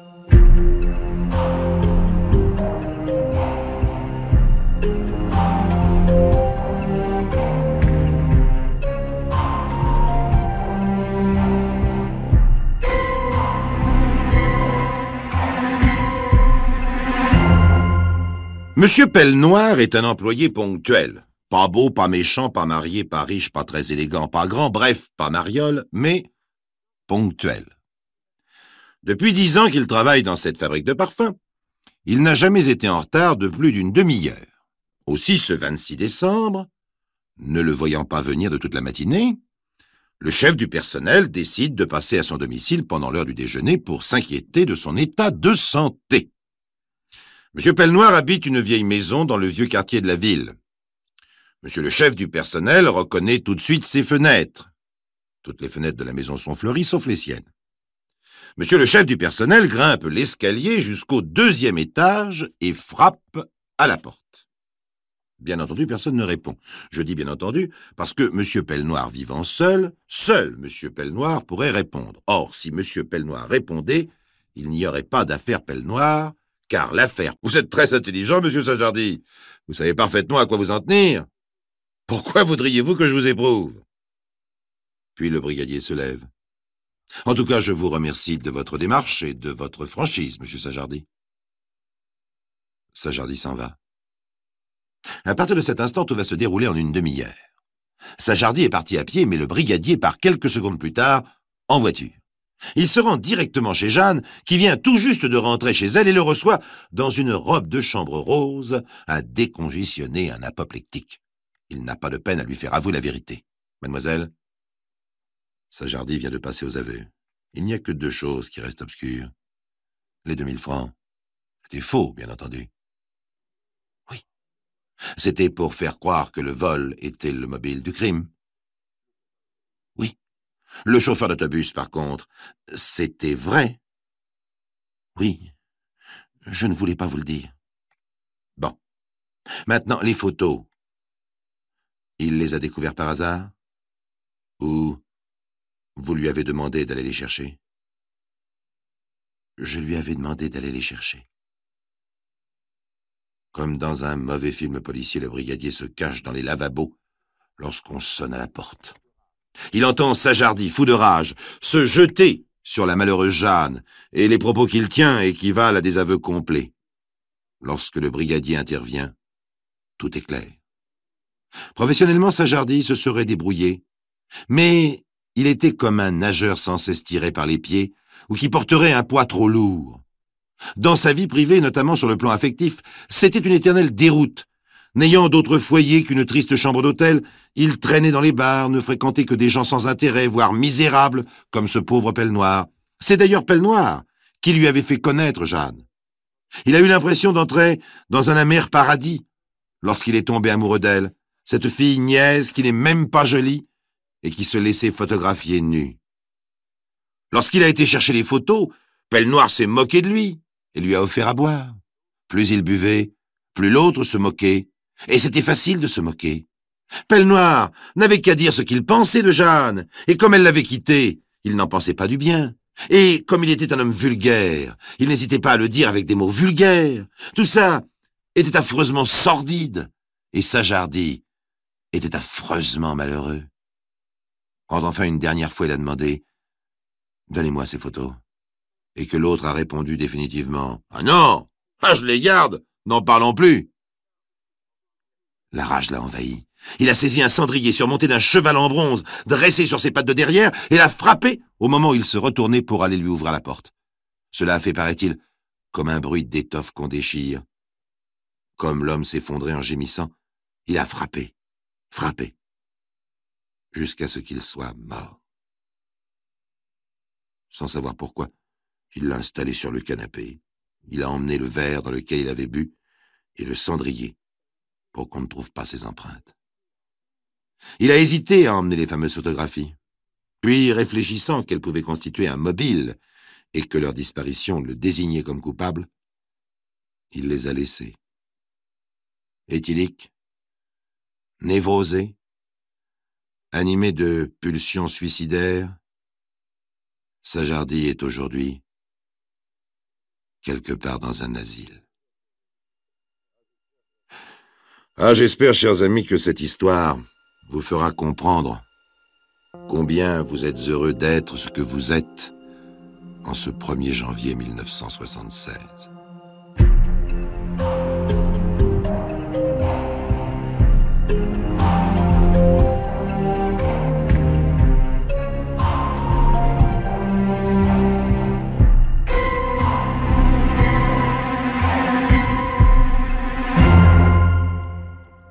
Vous venez d'écouter Les récits extraordinaires de Pierre Bellemare, un podcast issu des archives d'Europe 1. Réalisation et composition musicale, Julien Tarot. Production, Estelle Lafont. Patrimoine sonore, Sylvaine Denis, Laetitia Casanova, Antoine Reclus. Remerciements à Roselyne Bellemare. Les récits extraordinaires sont disponibles sur le site et l'appli Europe 1. Écoutez aussi le prochain épisode en vous abonnant gratuitement sur votre plateforme d'écoute préférée.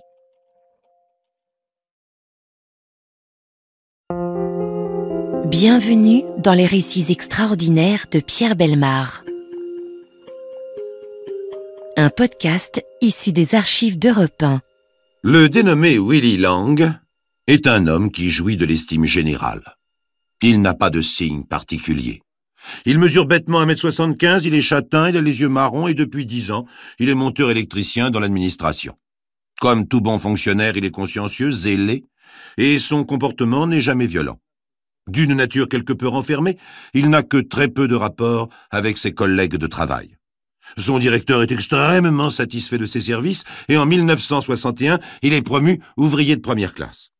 On ne connaît pas grand-chose de sa vie privée, sinon qu'il a été marié une première fois à une dénommée Olga, qu'ils ont eu 2 enfants et qu'ils ont divorcé en 1955. C'est Willy qui a demandé le divorce car sa femme le trompait et il a obtenu la garde de ses enfants. Il faut dire aussi que Willy n'a pas de casier judiciaire et qu'il n'a eu affaire avec la police que 2 fois dans sa vie. Une première fois pour avoir circulé à moto sans permis de conduire et une seconde fois pour avoir giflé une jeune fille, sa maîtresse depuis 2 ans, au cours d'une scène de rupture un peu mouvementée. Willy a payé 30 francs d'amende pour cette gifle. Le 31 juillet 1962, Willy et sa seconde femme, Frida, font leurs valises et comme des milliers d'individus à cette époque de l'année, ils partent en vacances. Willy et Frida, qui sont mariés depuis 7 ans, ont discuté de leurs vacances comme tous les couples du monde. Frida, qui a 43 ans, qui est coquette, aurait bien aimé se retrouver au bord de la Méditerranée pour y bronzer 30 jours durant, sans bouger, sans parler, sans se préoccuper du besoin d'activité que manifeste toujours son mari pendant les vacances. Mais Willy préférait la montagne. Et c'est lui qui a eu gain de cause. Le 1er août, ils arrivent tous deux à Loches-les-Bains et décident que leur première excursion sera pour le lendemain. À 9 h du soir, Willy se couche pour être en forme. Il ne sait pas encore, et sa femme non plus, que demain, il sera veuf.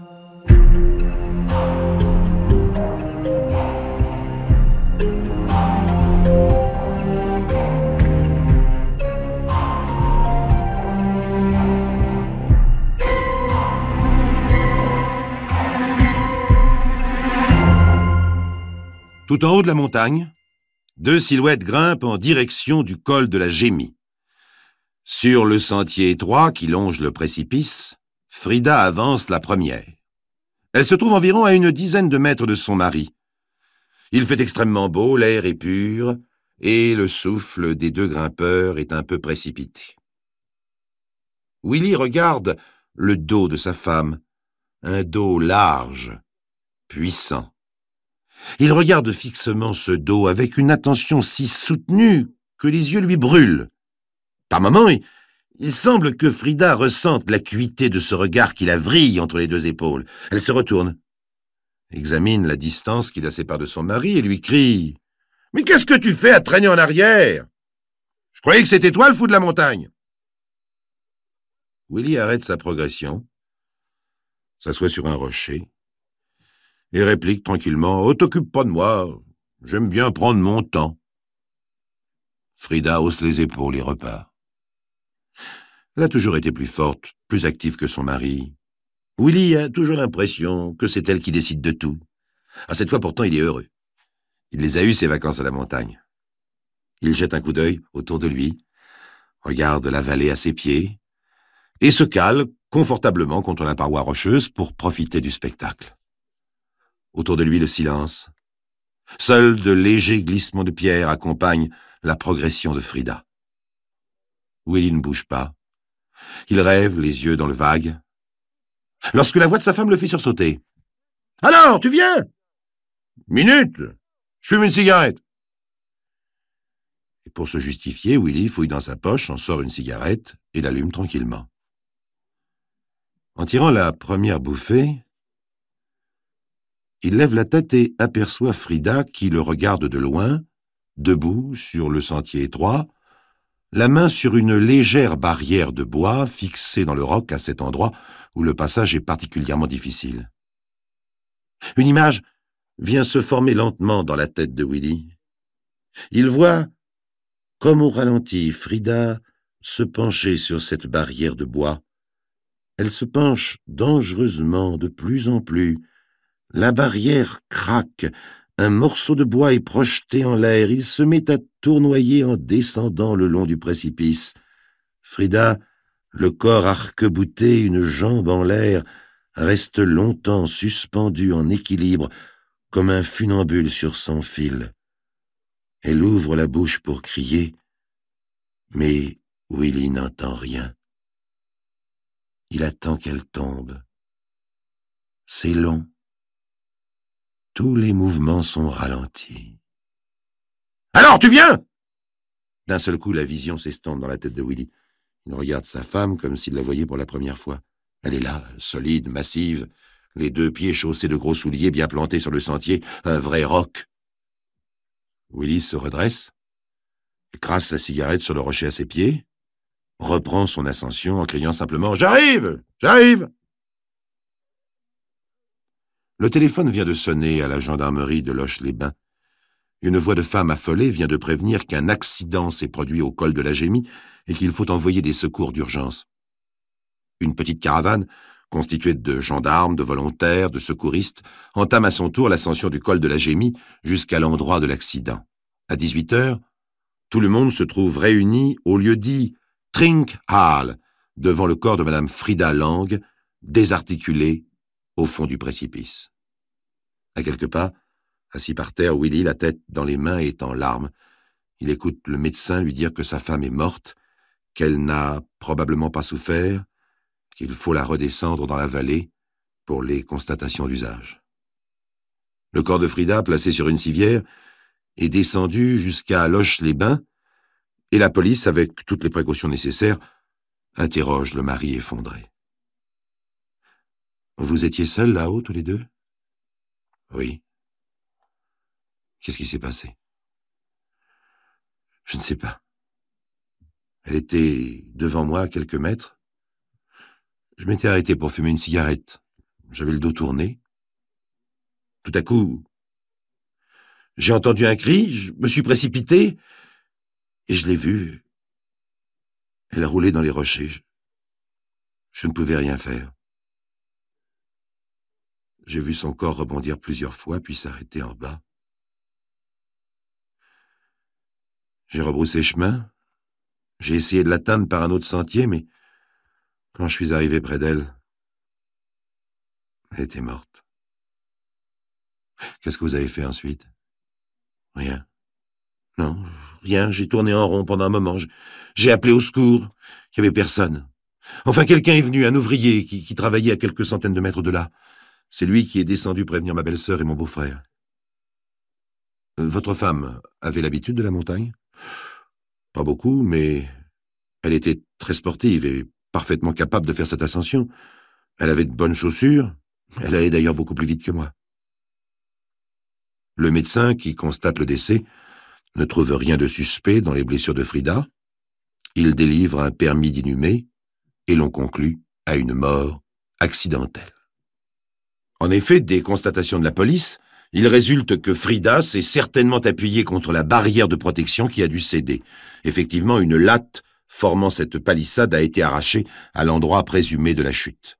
Un petit entrefilet dans les journaux locaux parle de l'imprudence des alpinistes amateurs et Willy rentre chez lui. Jusqu'ici, les circonstances de la mort de Frida Lang ne peuvent en aucun cas éveiller les soupçons de la police. D'ailleurs, le mari semble sincèrement affecté par la mort de sa femme. Il en parle à ses amis, prend soin de son petit garçon de 5 ans, et tout le monde le plaint. Willy va pourtant être la victime d'une première dénonciation au bout de quelques jours, d'une seconde au bout de 2 ans. Et il y a dans cette histoire des personnages que nous ne connaissons pas encore.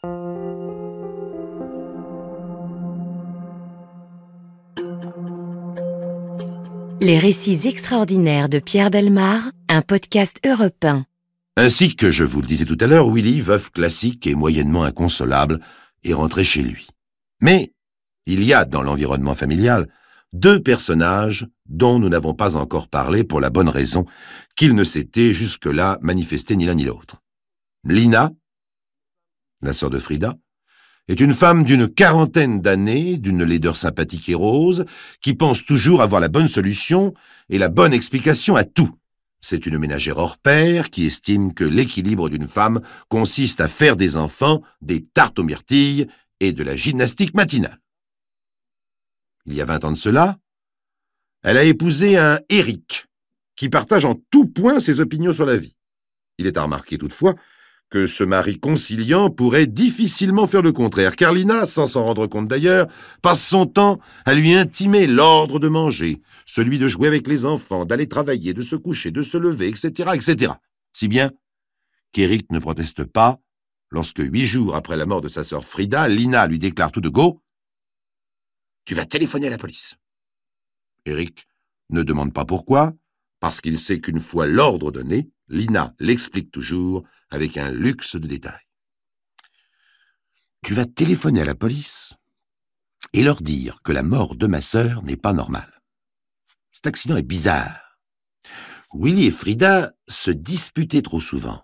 Oh, elle ne voulait pas l'admettre, mais leur mariage battait de l'aile. « Je lui ai bien dit, Frida, ma fille, on n'épouse pas un divorcé.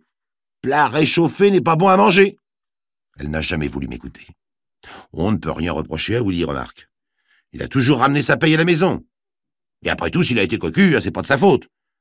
Mais amener 2 enfants, tout fait, dans un mariage, ça c'est pas bon. Je sais bien, moi, que Frida était malheureuse. D'ailleurs, elle m'avait dit l'autre jour, je supporte plus cette vie. Faut que j'en finisse. Écoute-moi bien, Eric. Tu vas téléphoner et tu vas leur dire ce que je pense. Alors Eric va téléphoner. Il va dire à la police ce que pense sa femme, Lina. À savoir que ce n'est pas un accident, non, non. Oh, ce n'est pas un meurtre non plus, non. C'est un suicide. Mais Frida ne s'est pas suicidée toute seule, non. On l'a poussée au suicide. Et tout bien considéré, la seule personne qui ait pu détruire à ce point le moral de cette bonne Frida, c'est son mari. Il lui a fait la vie triste, monsieur le commissaire, ajoute Eric, sur l'injonction de sa femme qui tient l'écouteur. Le commissaire a enregistré la conversation. Il convoque ses correspondants, prend note de leurs témoignages et, sur leur demande, entame une enquête sur la vie privée de Willy Lang. Une enquête de routine. Disons qu'il s'agit de savoir si Willy n'a pas de dettes cachées, s'il fréquente les salles de jeu ou les comptoirs, s'il entretient une ou plusieurs danseuses, etc., etc. Mais la vie de Willy Lang est un désert de clarté. 1 ou 2 amendes, pas de dettes, pas de relations suspectes, pas de femmes. On découvre quand même, mais c'est facile, car il ne s'en cache pas, que Willy va toucher le montant d'une assurance vie prise sur la tête de sa femme 5 ans auparavant. Willy avait pris cette assurance en se fiant à une publicité passée dans un quotidien, mais la somme est si minime, 5 000 francs, qu'il n'y a guère lieu de le suspecter d'une machination quelconque. Il reconnaît, par ailleurs, qu'il n'était pas toujours d'accord avec sa femme, mais il ajoute, comme tout le monde.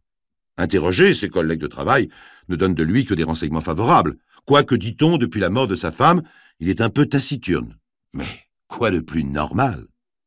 Ainsi, tous les renseignements recueillis sur Willy ne permettent en aucun cas de le suspecter et le 1er février 1963, l'enquête est suspendue. L'acte suivant, c'est Willy qui le joue tout seul. Il porte plainte. Contre qui? La municipalité de Loche-les-Bains. Il invoque pour cela que la barrière de bois bordant le sentier du col de la Gémie était légèrement pourrie et mal fixée à l'endroit de l'accident. Estimant qu'il a droit à des dommages et intérêts, il s'adresse à la commune et, n'obtenant pas de réaction, s'adresse à un avocat. Ce dernier lui déconseille une telle poursuite et, devant l'insistance de son client, s'étonne. « Mais enfin, monsieur, la prudence la plus élémentaire voulait que votre femme ne s'appuie pas sur cette barrière trop fragile pour être considérée comme autre chose qu'un garde-fou. Personne n'est responsable, croyez-moi. C'était le destin. » Et Willy fera cette réponse étonnante. Le destin n'a rien à voir avec les barrières. Sur le moment, l'avocat n'y prête aucune attention. Comment le pourrait-il?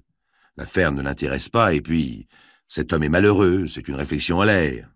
Personne ne peut savoir ce que veut dire Willy. Et pourtant, il veut dire quelque chose. Seulement, tout le monde se désintéresse de son cas, alors comme tout le monde, Willy classe l'affaire et reprend sa petite vie de fonctionnaire zélé et taciturne. 2 ans vont passer. 2 ans, jusqu'à l'arrivée d'un nouveau personnage et d'un nouveau coup de téléphone à la police. Le 9 juin 1964.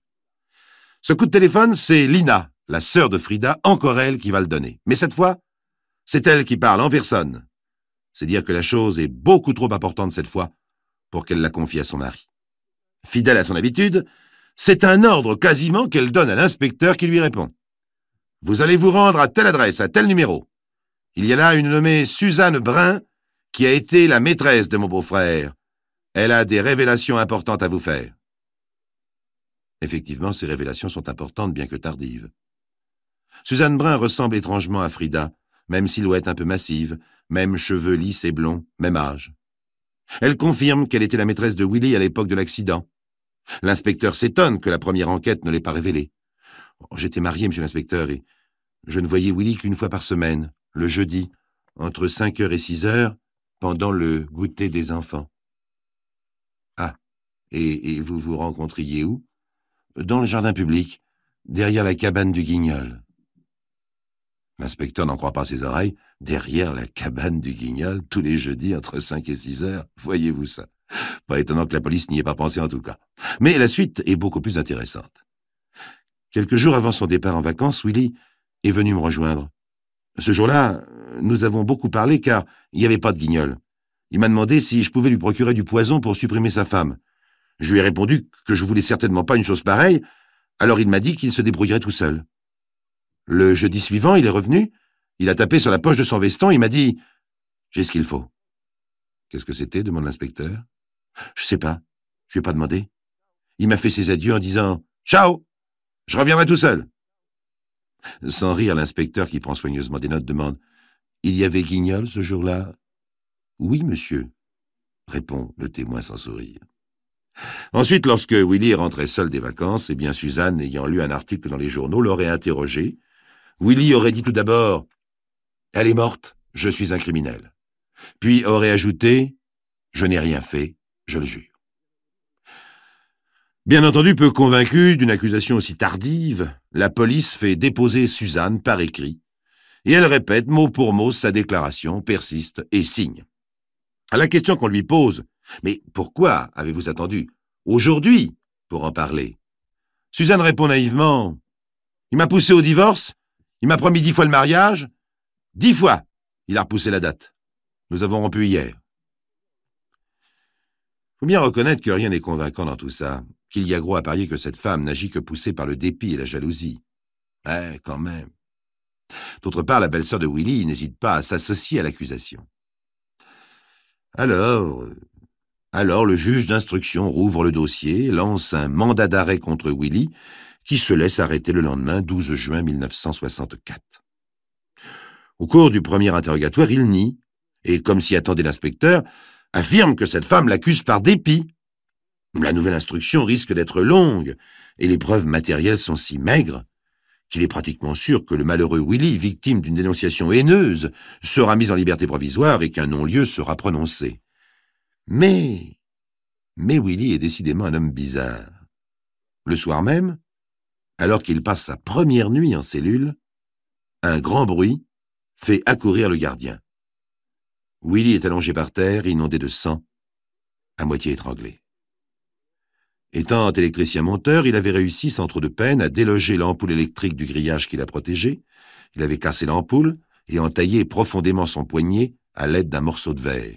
Puis, pour compléter sa tentative et voyant qu'il ne mourrait pas assez vite, il avait déchiré la couverture de son lit et confectionné une sorte de lien pour se pendre à l'un des barreaux de sa cellule. Mais le lien avait lâché, Willy était tombé brutalement par terre et le gardien avait entendu le bruit de sa chute.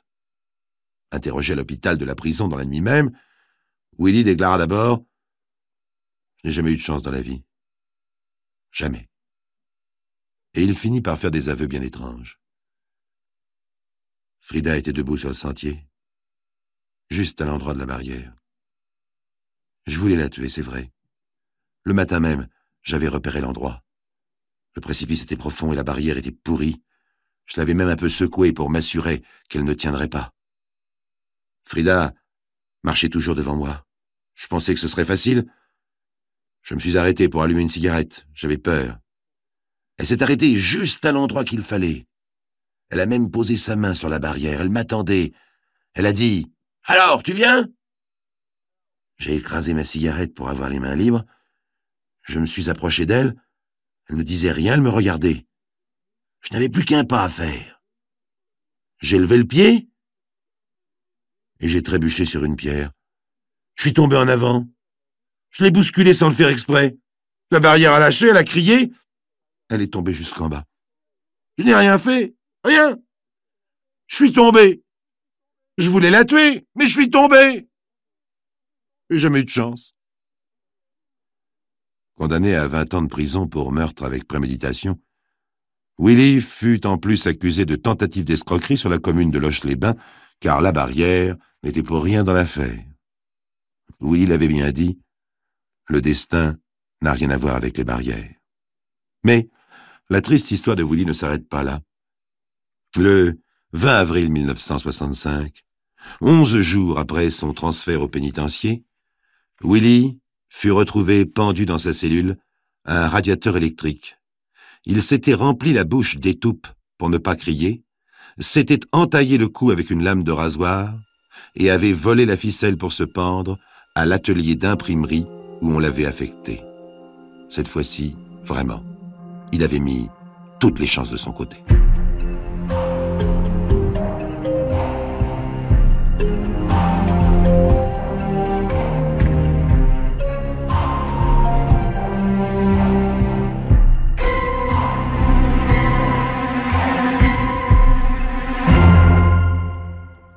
Vous venez d'écouter Les récits extraordinaires de Pierre Bellemare, un podcast issu des archives d'Europe 1. Réalisation et composition musicale, Julien Tarot. Production, Estelle Lafont. Patrimoine sonore, Sylvaine Denis, Laetitia Casanova, Antoine Reclus. Remerciements à Roselyne Bellemare. Les récits extraordinaires sont disponibles sur le site et l'appli Europe 1. Écoutez aussi le prochain épisode en vous abonnant gratuitement sur votre plateforme d'écoute préférée.